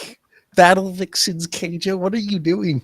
Okay, Battle Vixens was an accident. I will admit that. Oh, Battle Vixens was an that accident. that was calculated. That was calculated for maximum hurt. I hurt so much. It wasn't Flip Flappers. Still fuck you for that one, Chris. That You was fucking good. picked it because I had a mech once. Fuck you. That was the reason. That was the reason. I had a Uh, mech one. There was a mech one. I saw that. I saw like a clip. There was like a mech one. All right, I'm good. I'm sold. That's it. That's all I need. I don't know if I'm lesser or more of a person because of the pain I went through of that show. The pain you went through. That show. All right, I can't I've think had of the literal name. fucking rotting teeth, and I've not. That was nothing compared to that show. The mental pain, nowhere near the physical. Couldn't figure it out, Nick. I could not. Like, I know the show exists. I just can't remember the name of it. Make an amendment later on during editing, or maybe Yeah. you'll still forget. In which Maybe case, I'll if you still forget, put a picture of a puppy Okay. Did you? Or JJ. or JJ on a JJ. puppy. Anyway, the point I was trying to make No, is that did you know that? Oh, There you go. you see that's oh yeah, something that episode actually, of that episode that came out today, didn't it? Dude, the final episode did come out today. You've probably already seen it like first or something, right? came out last week on first. I mean, it's also So is on it done? Kiss Is Anime. Ruby done? No, not no. done. The episode came today, but you can watch it on Kiss Anime. Somebody uploads it. Oh, right, like that. I'm just asking, is Ruby done as a series? No. No, they have a volume. There's going to be another volume, and they also announced two more. They also have two more shows coming. Nomad of Nowhere, and I forget what the other one's name, but it's a mech like. Isn't that fucking, redundant? Nomad of Nowhere? Yeah. It's alliteration. It's a really Yeah, fucking but catchy title. They're but making yeah. that. It's like a westerny show, and then they're making another. And then they're making another. You essentially got nothing about Nomad of Nowhere other than the fact that it's titled that. But then the other show, whatever the other show was, like you got a little snippet of stuff where it's like, oh yeah, you're seriously gonna test this here? Yeah, why not? Why wouldn't we test this here? Oh, because he's like the one subject we have. Don't worry, there's like a couple other ones. You mean like these 5? I mean, when you put it that way, yeah, but they'll work. And that was it. It's interesting. I don't know. More animated shows, I guess, is good. Maybe. I'll watch the first episode. I don't fucking know. But that's all for later on in the year. So All right. now that Ruby's finished up, time to wait till halfway through the year for the soundtrack, and then another half for it to start up again. How does it take so long for them to come up with a soundtrack when they used it in the show? I don't know what takes them so long for the soundtrack, but it usually never doesn't release for like a couple months. That's been Oh, the yeah, case with, like every single one. To It derail takes this a couple even months. to derail this even further from the anime homework that we're currently talking about. Oh man. Go on the Ruby soundtrack, fucking in accordance to D20. Guess what I found? All the Caffeine. Ruby. I found caffeine. Yeah, Turns you out, did. since in the absence of SoundCloud, Fanburst is a thing now, and Fanburst is literally just people put shit on and you can find it. So literally everything is there. all the Literally Ruby stuff. everything. That's cool. Caffeine's there. I'll use that at one Yeah. point as a joke. Yeah. Wait, as a joke, it's a good song. It's a great song, but not when you've been traumatized. Traumatized. By The space Caffeine, game. boy. Oh, the space game. Oh my god. Remember, Yes. like 6 talk straight about this hours of game caffeine. 6 straight hours of caffeine into death.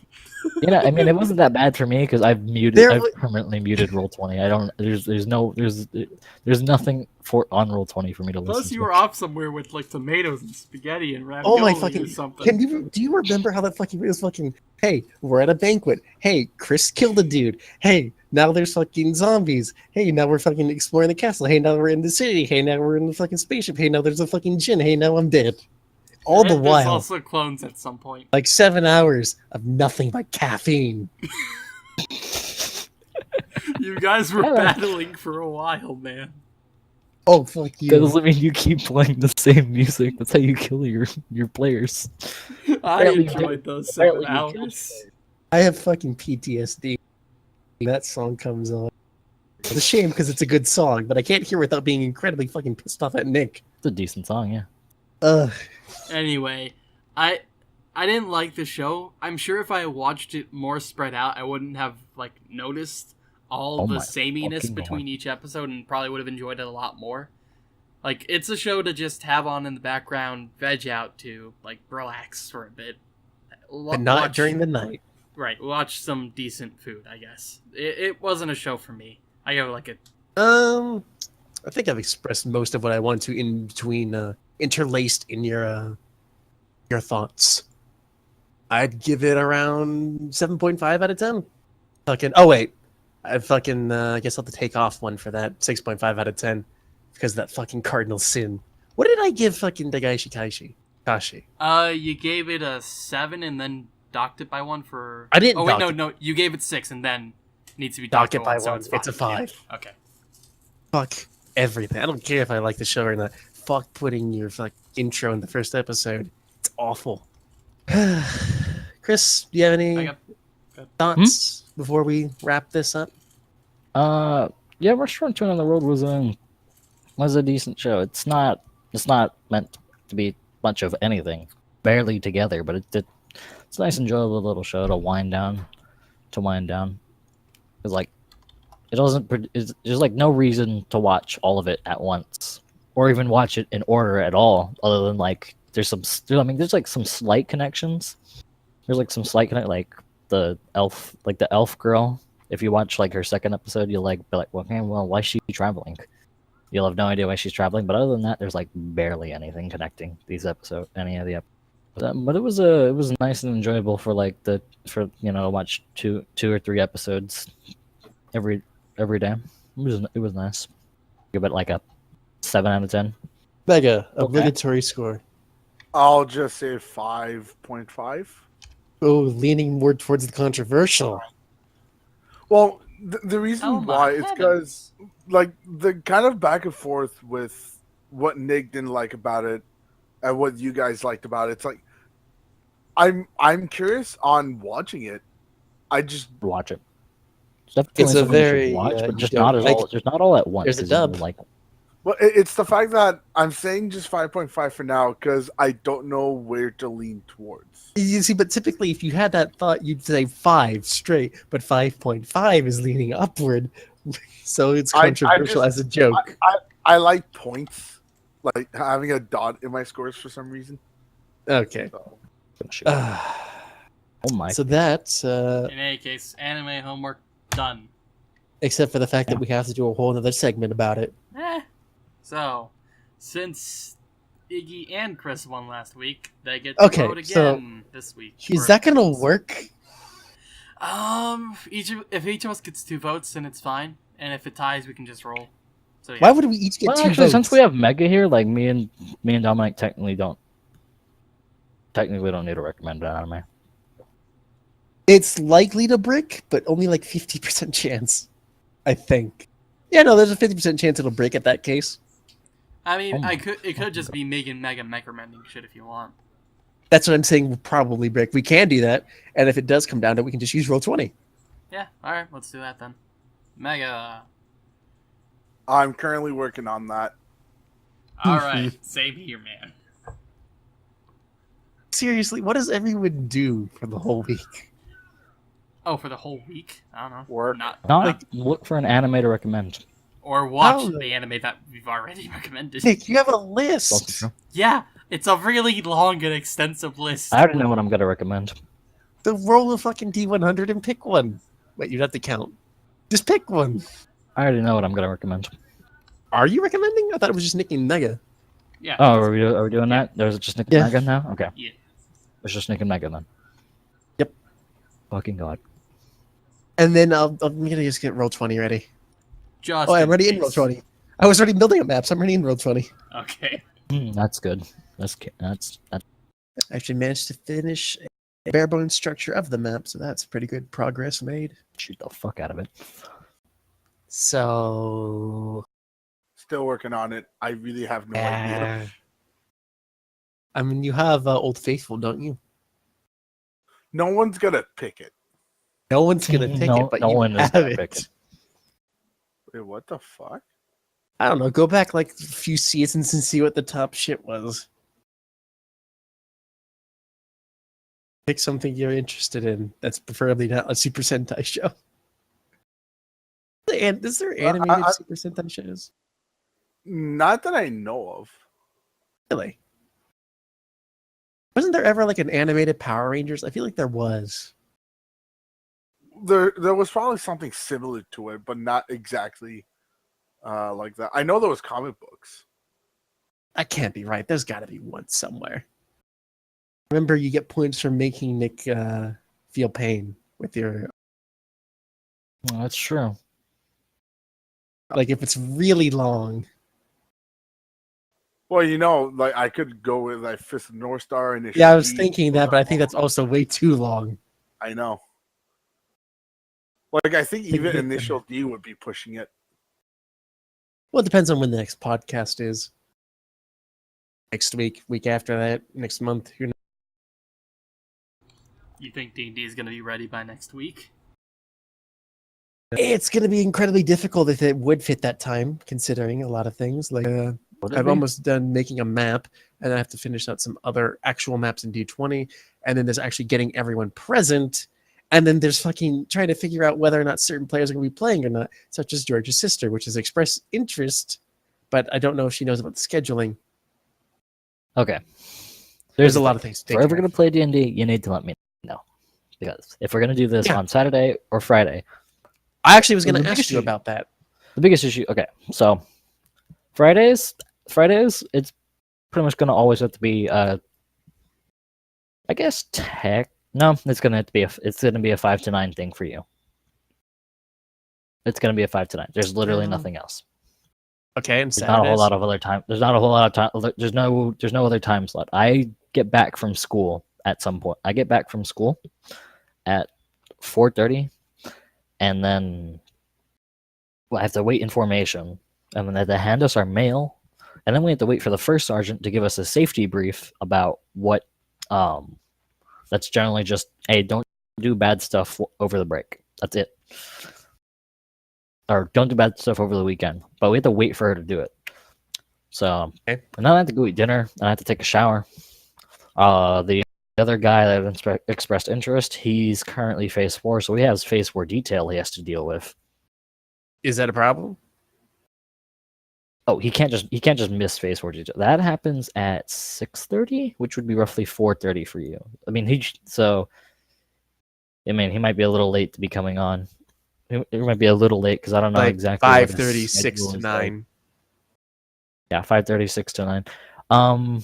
Saturdays, we could start early. It's just a matter of knowing that we're starting early because Saturdays are the one day that we get, or that at least the one day that phase 4s get to go to, or Saturday, they can go on Sunday too, but Saturday are days that we can go to like the PX. So if you wanted to start early, like 11 or 12, like we'd have to know, so that way like we could plan accordingly. Like, oh, we're not going to start to like the regular time, which would be like 7 for me. So like I could be like, me and the other guy could be like, oh, we can go to the we can go to the PX today. What's the fucking like the lower number and the high number? So I just have an idea of when we could start and when we have to end. Plan for about 6 to 9 on Fridays, and literally anywhere from 11 to 9 on Saturdays. I just need to know so that way I can tell him like, All hey, right. we're gonna do D&D. We're gonna do D&D at 12. So like, we need to just eat lunch and then go back to the barracks. We don't. Well, we this can't helps. go to This is what I needed to make that decision. All right, I'll pass this along, everyone, and see if it works. Yeah. So yeah, those are the times. And cut the ones that don't work. Unfortunately, this is what we have to abide by. And then Ian's the problem. The volatile problem. Assistant. Toradora. Toradora. Oh. All right, Mega, please find something. That was a very disappointed oh. All right, what did Nick just? Toradora. Famous fucking tsundere love comedy thing. Oh, It's a love comedy. Really good one with great character development. Yeah. When she first fucking remember we had this discussion on the podcast, you fucking didn't fucking remember the end properly. Yeah, I know. That was weird. Did you ever fix that? I did. I don't know how you just missed like half an episode. I don't know either. I so think I may have actually just have a zoned out. question. Hey. Yeah. What's the limit of episodes to watch? If There's no limit. 24. It's 51 Like some- too long. Oof. Is 51 too long? What in the Kind world of. are you trying to recommend here? No, it's a maybe actually for this one because it's something that was actually made into a movie with Jackie Chan, and I've actually been curious about the anime a little bit. I have no clue what this is. Like, 51. Mind you, I'm asking for the first show of the series, not like everything combined. Oh, even better. I feel like that should be saved for like a 2-week, like in between. There I might mean, be we're a not 2-week sure. in between.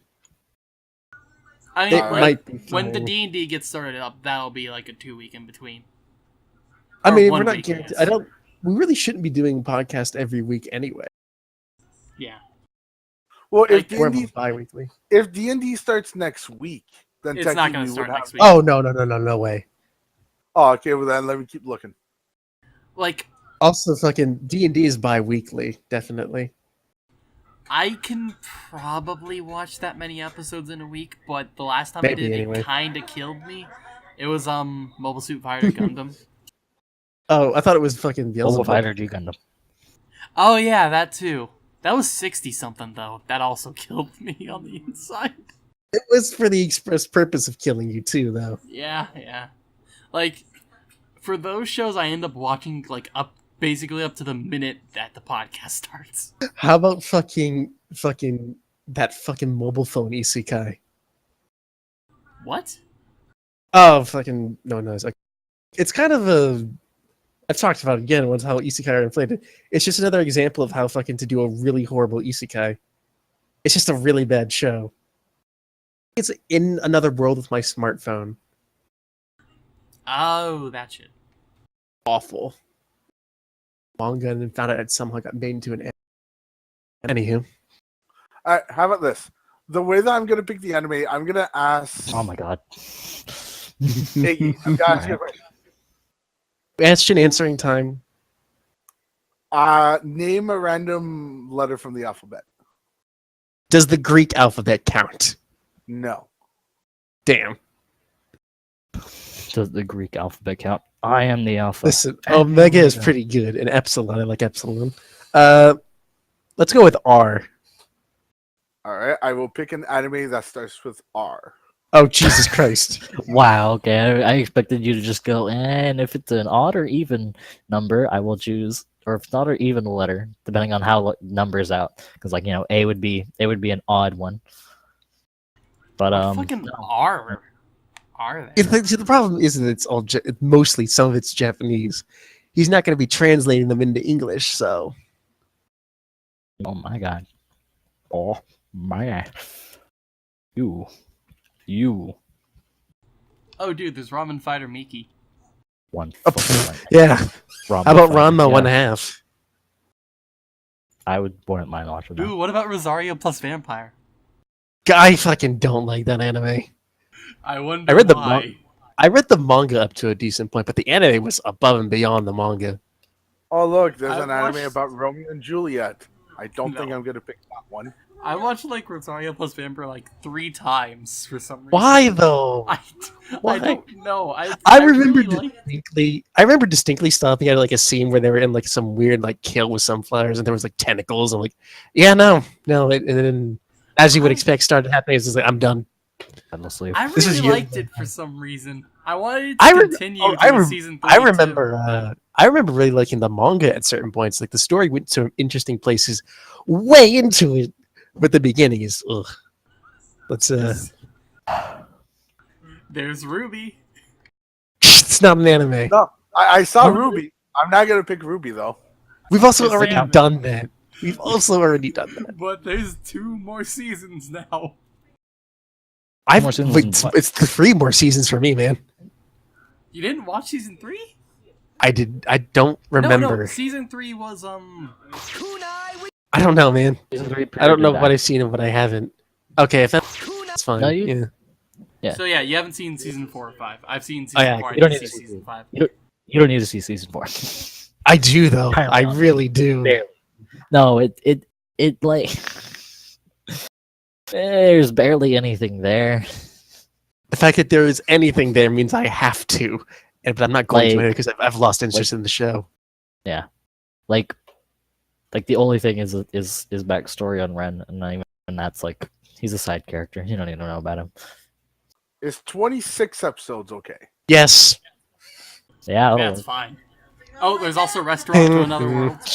Well, I randomly clicked on one that apparently has Max. Max?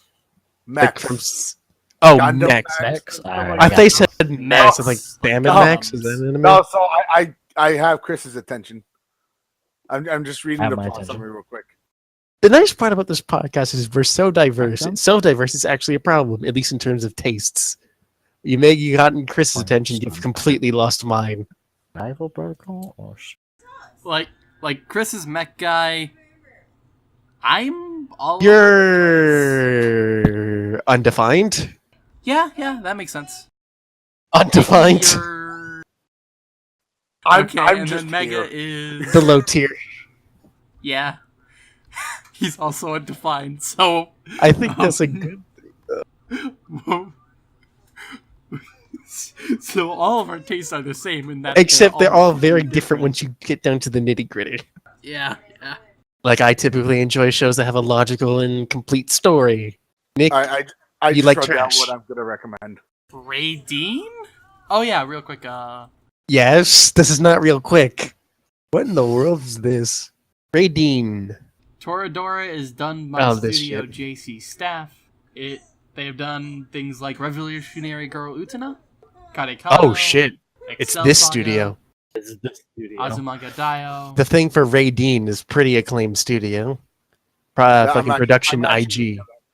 You're actually what, Mega? How? I'm actually looking at the studio right now. They for- did fucking... Well, when it's done, I'll fucking say it. Zero no Tsukaima. So they got a lot of good shows that. Well, I think this one has more.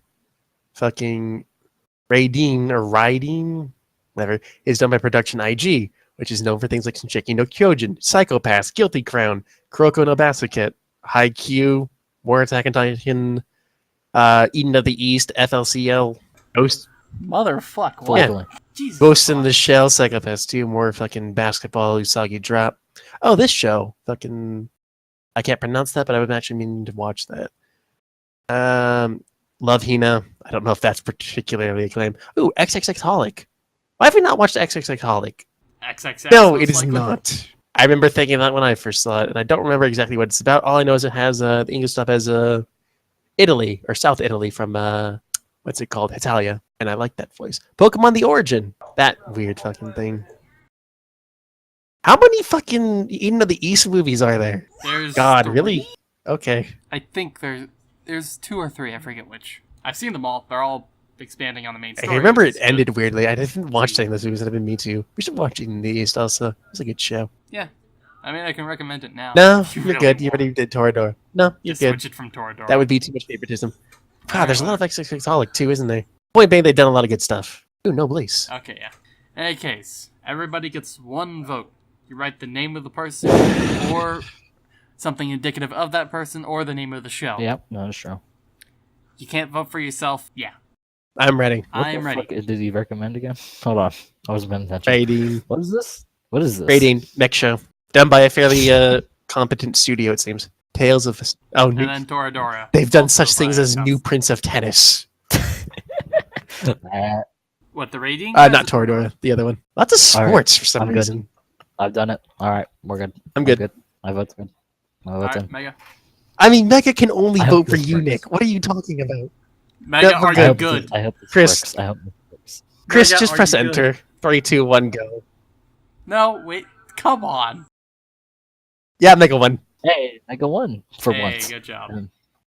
Does he won? Wait, has he? This is the only time He's won. This has is he his won? 4th time winning, but I'll get to that in a second. What the fuck?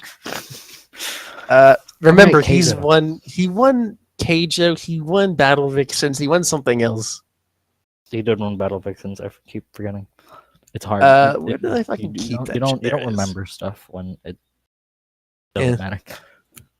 The I winners remember who currently this is. are myself at the lead with 18.5 points, Chris at 13.5 points, Nick at 8 points, Ian at 0 points, the 20 loss streak. He's typically evaded this more often when he's on the podcast, so it doesn't quite line up. TLG has 0 as well. Paul has won twice, and for Nick's class, it's at 100% success rate, and Mega has won 4 times. Congratulations. You see, I'm not typically one from next shows, but the studio had me interested because I like the things that they do. So this might be Okay. interesting. Well, I'm good to be up past 23, so yeah, we don't have to shut it. You don't have to shut this down. Well, what else do we have here? Oh yeah, Yeah. Mega, we need to inform you of something that transpired the first week you were gone. The Yonzer thing, or? What? No, What? What? the fucking Ultra Council. Oh, that shit. What did we do? Whatever. What did we do? Mega, you here? Because it seems like you I, muted. I forgot I was on push to talk for some reason. I So, see. yeah, I'm still here. Okay, so in your first absence, the Ultra Council convened, and we fucking we used it Illegally, to fucking. I might add. We did not Not illegally. illegally. The Ultra Council has the power to make decisions without full fucking party members present, as we fucking decided while it's not there. So it's all good. Wow, the whole thing was a present. Yeah, nice one. Yeah, you know what? The new rules fucking worked. That's what amendments are for, Nick. If the government acted more like us, we wouldn't have shutdowns. Wow. Sad thing is, it hurts me. Oh, no It fucking doesn't way. actually hurt me, but it does. It's kind of annoying. Okay, anyway, so in your absence, we made 2 rules. Firstly, that we don't, because Nick made a big deal of it, that we don't need all of us to make a decision, just 2 of us. And secondly, we made an amendment to temporarily, what was it? What's the word? double? Suspend the You can't, like- corners. Yeah, we temporarily suspended the corners because they were getting annoying to do. Oh fuck! I actually Okay. forgot about the corners. I'm not. Yeah, gonna lie. see, that's why. Yeah. So they're currently in indefinite suspension until they're restored otherwise by the Ultra Council. So you don't have to worry about that for right now. Yeah. But oh yeah, I forgot. I forgot something about my week. It's great. Do it. So Did you do your week? Wait, I did my week. Yeah, he did. It just wasn't that long. It wasn't that Yeah. long. Yeah. Oh no, I didn't do my week. I didn't do my week because you were talking because I had to leave. That's right. and you We guys did talked about the anime. and then we just did the anime. I'm not Oh, crazy. yeah. Okay. Do your week. All right. So here's my week in a nutshell. So between now and the last podcast, not a lot has happened. I was off on Monday, so I got to relax and do whatever the fuck I wanted on Monday. And the nice thing about being here in Georgia is that it's cold as fuck. Well, it's not nice because it sucks being outside. It's really But- nice though. But Cold is nice. according to the rules, if the temperature is under 36 degrees, we can't go do PT. So as long as the projected temperature for our PT period was under 36 degrees, we didn't have to do PT. That was literally Isn't that weird? Isn't that weird though? That's very not the stereotypical like army military thing you think about, isn't it? Well, because we're not climatized, and plus, from what I've heard, last year around this time they forced them to do PT and people got hurt. And they don't want people to get hurt because that's money they have to spend. I see. On people. So they just decided, fuck it. No, just don't do PT. Just don't do PT. So we didn't do PT the entire week, and it was amazing because essentially I would go to bed. It would have to be, lights out is at 9 o'clock. And at that point, you should be in your bed asleep. You're technically not supposed to be on your phone. I was on my phone anyways. And I watched Restaurant to Another World, which was made for a really relaxing experience before I went to bed. Another nice thing about Restaurant to Another World is since there's no is because it's not like your typical anime. There wasn't a sense of, oh, I should watch another episode. I'd watch the 1 or 2 episodes I would for the night, and I'd be like, all right, I'm good. Gonna listen to music now or whatever. Only drawback is food. Oh yeah, that was the only drawback because at that point there was definitely no way I could get any food, and I was like, I forgot to mention this, but they have this the crunch that they use for eating food. I don't know what it is about crunches specifically and food, but it always sounds great, and I love it. Yeah. So about the only other interesting thing that happened this week is because I'm still in training, I have to have a battle buddy with me at all times. Well, not at all times, but if I'm going to leave the barracks for whatever reason, I can be by myself in the barracks. There's nothing against that.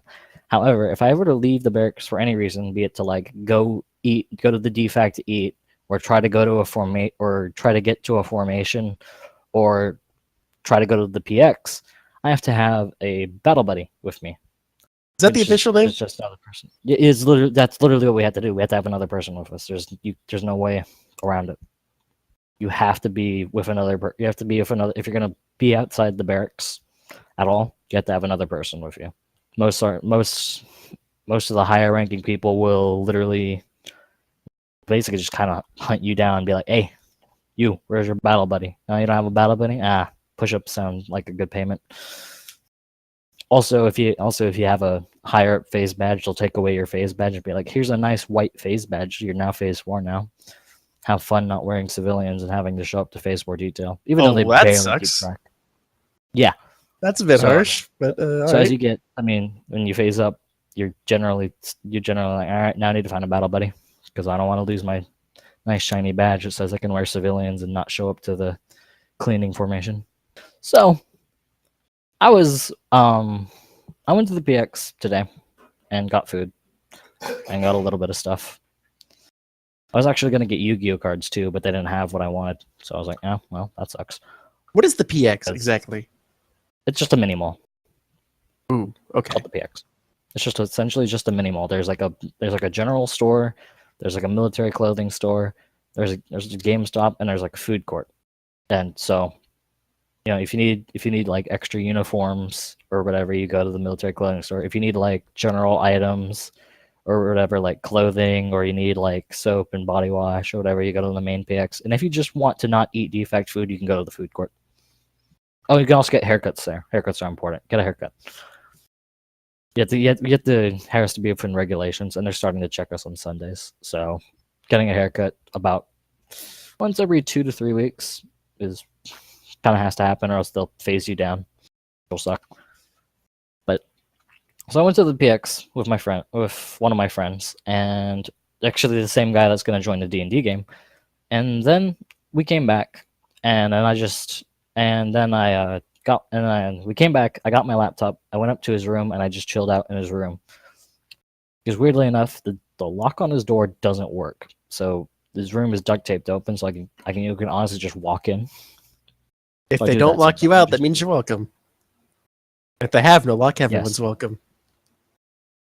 Yes. So I just hung out with him, and then it was time for dinner. it was around the time for dinner chow. I was like, all right, you want to go to dinner chow? And he's like, sure. And his roommate was there, who's also in my class and also my friend. I was like, hey, we're going to go to dinner chow. You want to come? He's like, sure. We all go downstairs.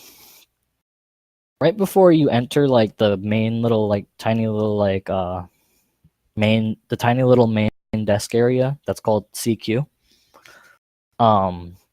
Another one of my classmates has the room right next to it, and his door was open. So it's another invitation to walk in. So we walk in. We ask him if he wants to get chow, and he's like, yeah. So he comes with us. And so then we go into CQ. Another one of our classmates is also walking in the CQ. So we're like, hey, you hitting the chow? And he's like, yeah, but we need to wait for Hint Camper. Hint Camper is yet another one of my classmates that basically everyone hates. Nobody likes him. Ruined it. Nobody likes him. He has poor hygiene standards. He tends to shower like once every 2 or 3 days. Weird. Tends to shower once every 2 to 3 days. And according to his roommate, his roommate hasn't ever seen him do laundry. So it's weird. And he's disgusting. And it also doesn't help that he's also obnoxious. And there's also the fact that he has like a apparently there's something wrong with his legs, and so he's been on profile ever since he came here. So he doesn't actually do any PT since he's on profile. But he's been on that like since we've been here. Like he came here like the same day I did, so he's been on profile for like since October of last year. So he hasn't had to do jack. So we all just generally don't like him. So what we decided to do is we were like, hey, you want to just leave Hint Camper and just go to chow? So we just left Hint Camper. And since he doesn't have a battle buddy, he can't leave the barracks. He can't leave the barracks to get the chow. Oof. So we walk over to the defect. We're inside. We get in line. The classmate that wasn't part of the initial group and he's actually roommates with Hint Camper, is now getting bombarded with messages from Hint Camper saying, hey, you said you weren't going to leave me. I'm hungry. So, before we started our class started a group chat so that way we could like easily disseminate information about the class to each other. So, we used that to essentially just shit on his existence. Like, he was like, oh no, I have no battle buddy. I can't get to chow. Another person that wasn't even with any of us was like, just find a battle buddy, guy. It was great. We just absolutely shit on his existence. There's like a way you can like make plans in the group chat, and the plan was like, hey, chow for Hint Camper, and like nobody, and like we all put can't go to chow with Hint Camper. It was wonderful. Ouch. Eventually he somehow made it to the defact. I don't know if he like ran or if he found somebody, but he made it to the defact. We're still sitting there eating, and like he's just staring us down as he's standing in the line. Then, as soon as he gets his food and he walks over to our table, we all get up and leave. Ouch. Like, jeez. I don't know the guy, and I know he's annoying, but ouch. It's kind of a very mean thing to do. A little bit, yeah. Funny. But it was so funny. I can't deny it's funny. I can't deny it also makes me feel bad. He was so angry. I wonder what could have made him feel that way. Maybe his food was rancid. It really could be anything. So you don't do PT if you're, if it's a below 36 degree or estimated to be below 36. Is there a fucking upper limit as well? I imagine there is. I don't know the upper limit. Just because the highest I've seen it get here. I don't know actually I don't remember the highest I've seen it get here. The highest it's been here since I've been back is like 60. I was gonna say because I dumbed out. I'm like, oh, it's Arizona, but no, you're not in Arizona. It's fucking Georgia. The highest I've seen it get here is like, or at least since I've been back, is like 60, and like the lowest was like 20. So, like, this entire week, it was like, look, oh, okay, this entire week was just like, waiting in the afternoon, constantly checking like the notifications page. Like, they have a Facebook page set up specifically for like everyone in the company, or all the soldiers in training in the company, to like know when formation times are and stuff, or in like how the formations are gonna work on the weekends. Because well, I'll go into that later, but essentially every evening, I was like constantly checking, like, all right, did the sergeants cancel PT yet? Yep, they canceled PT. That means I can go ahead and put my alarm to this time, and I can afford to stay up like another hour or so watching videos on my phone. It was very, very nice. But yeah, that was I believe that was it for my week. There's not much else. All right, well, that was interesting enough. Uh-huh. Yeah, shit on people's existences. It's fun. It's funny at some points. Flex for that dude, though. But whatever, I don't know him, so it won't make a difference. I felt kind of a little bad because it was like, I'm messing with another person's ability to eat food because he can't actually leave. But, what will you do? Nothing. Don't know the guy. Can't really do anything. Feel bad for this one moment and move on with my life. Yeah. I mean, you could fly over to where Chris is and Yeah. fix the guy up yourself. Don't do that. Nobody He wants. could be Nobody his likes battle. him. Nobody will. Mail him Nobody will soap. like him. You could mail him Mail- soap. No, mail him a letter saying that you'll be his battle buddy. Just, That call has me a and I'll be lot there of in different- roughly, I'll be there in roughly That's not 8 how it hours by works. flight. Is it really 8 hours to Georgia? I don't know. Well, What think about time it. was Firstly, I'd have to get to I the left at airport, get 7. into a I plane. left at 7-ish, and then I got to Phoenix at like 1 in the morning. Like 6 hours. Close. It was not that hard. Close. Plus, having to get there. Just to get a fucking Oh, and you escort can't, into the and you don't place. have the ability to just walk through security. That's If what I can do. it's fine, officer. I'm a battle buddy. Officer? I'm sorry, No, sir. but What? like, A battle buddy, I battle with my buddies.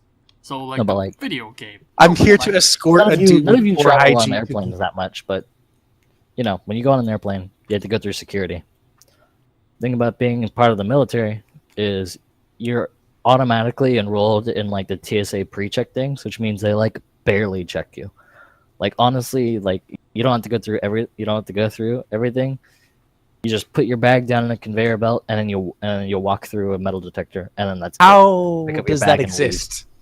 How does that exist? Because TSA doesn't really catch anyone. Does Yeah, it not? That's not. No, like, But like, if you have TSA pre-check, you just essentially walk right through security. You don't have to wait to like slowly slog through. You just like, ma'am, look at my sweet ticket that says TSA pre-check. Here's my bag. Let me walk through this metal detector. I'll take my bag. I am out of here.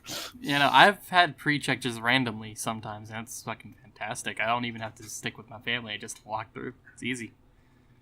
Fucking Yeah, walk waves it's like, great. oh, you're in pre-check. It You walk makes- and you turn back and give them all the middle finger. I get to leave. You're stuck Yeah. here. Essentially, it's really good. All right. Anything else, or is that the end? Anything do we have? Well, there's nothing much else has happened. I'll be back in a second. We might be done by then, or we could stall it specifically for Chris to get back and then say we're done. Stalling! Yeah. Yeah. So, Yeah, what's your favorite historical dictator? Mine's gotta be Rasputin, He was kind of, putting everybody in their place. Was Rasputin a dictator? I think so. Wasn't he just a religious person who like boned a lot of princesses and queens? I think he was a dictator. I don't think so. I think he was just a prominent like monk. I don't know if he was a monk, but I think he was a religious man. Did you say that because of the Rasputin song in Russia? Alright, so apparently, according to my roommate, Rasputin is not a dictator. He was an advisor to Russian person. Yep, thought so. Alright, then so what's going on? Hitler, I guess. He's my favorite dictator. Yeah, I thought you would say that. I'm going to go with Stalin. Why Stalin? He killed more people. I like the ingenuity of Hitler. Plus, he was like, fucking, you're all starving? I've got food. Haha, you go to Gulag. It was great. Okay. Wow, okay. Like, even at the end, Hitler was like, kind of a bitch. He just, like, shot himself out. Easy. I don't know what happened to Stalin. I think he got poisoned or something. Maybe he got killed. No, those are the Bolsheviks? I don't know Russian history. All I know is now it's descended into fucking squatting fucking cells. What the fuck are they called? There's the squatters, basically. Fucking drinking and listening to weird fucking Russian techno-hop. Cheeky breaky. Oh, apparently Stalin died from a cerebral hemorrhage. Oh, that'll happen. Cerebral hemorrhage. Anywho, is that the end? We ending it? I think so. Wait, hang There's little on. nut Need to options. have it go for like 20 more seconds. Because I'm probably going to cut out at least Alright. like 10 minutes. Chris, what's So, your favorite historical 10. dictator? Or Mega, what's your favorite historical dictator? I don't know. Good answer. Mega, Mega, how many push the Canadian talk. dictators have there been? I honestly have no idea. Mega? I don't know if there's ever been a Canadian dictator. Mega, I I don't wanna think ask so. you It a doesn't seem question. very Canadian. Canada doesn't have dictators. What? Could have happened at some Alright. point. Maybe the Canada people has no who... dictators. How So long has Mega. Canada been Canada? How much did you talk on this podcast? What's up? How many? We talked a fair bit. Did he? It's Who- kind of... You don't remember as much because his week was first. Still, though, like throughout the rest of it, it was just kind of meh. No, he joined in at times. More than Ian. Okay, good that's point. That's normally what I do. Is I talk about my week, and then when I hear something, I just like chime in with something. Do you enjoy that? That's normally how I am. I don't know why. It just depends on what everyone ends up talking about. If I don't have anything to say about it, I just stay quiet. Like he doesn't know what his favorite historical dictator is yet. You'll find one, don't worry. Just say Hitler. You know what? That's everyone's favorite. I'm gonna Google to see if there's any Canadian ones. How long has Canada been Canada? 1,200 years. You know that for a fact? Honestly, I don't No. even know the answer to that. I'll check that too. It's probably been Let's around get for those like questions. 200. Wait, no, it would be 15, somewhere in the 15 and 1600s, I think. Because I mean, like, originally I was France curious of, colonized.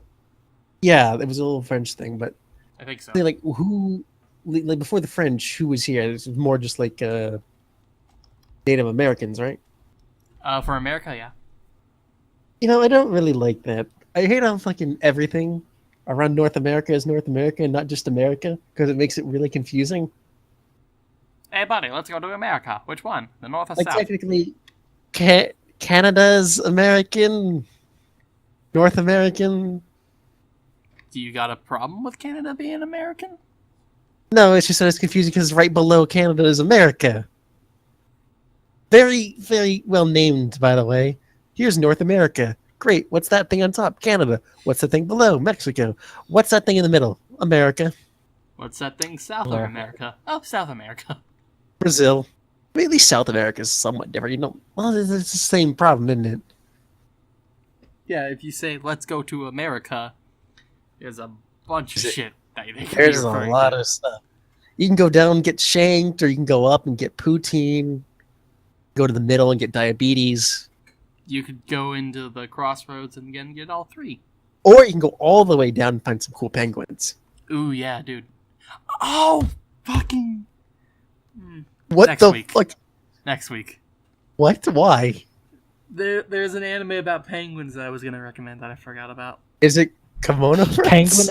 Penguin-based anime? Yeah. All right, It's like here we a go. Mawaru Penguin Drum, I think it is. Oh, The fuck? okay. Because I've heard of certain things. So they may be talking about like the Hululu thing. No. I was going to recommend... I forgot about that, damn. Oh, it's Next only... week. Oh, whatever. Whatever. You lost anyway. Yeah. Anyway, next week. No, I'm just gonna put this here. The history of Canada, the entire wiki. Put in the description, Nick. It was linked, so yeah.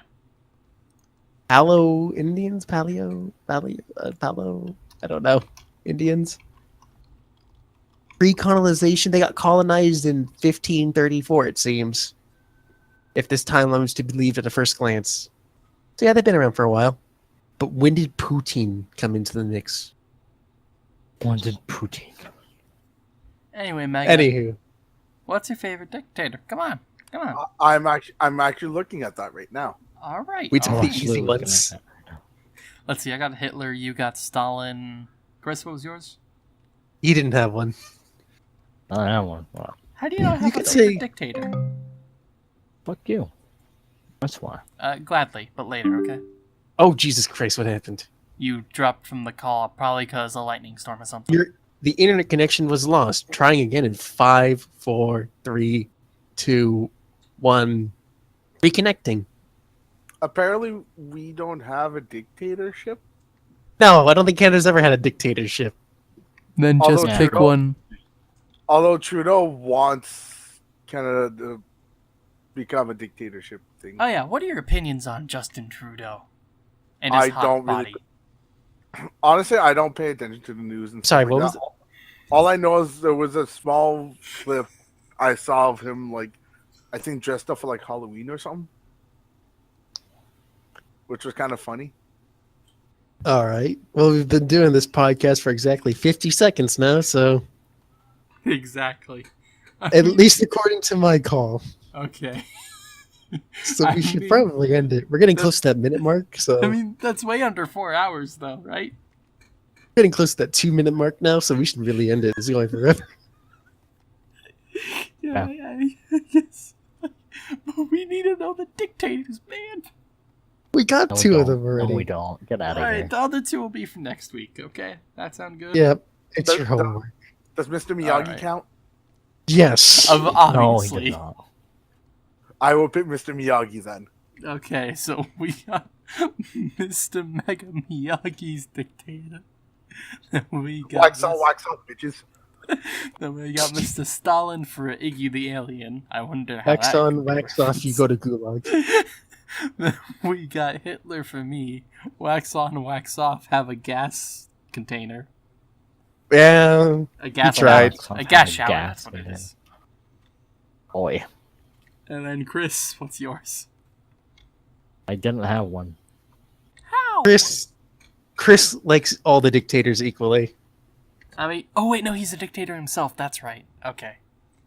What? Yep, Chris is his own favorite dictator. Anyway. Thank you all for watching, Mr. Bye.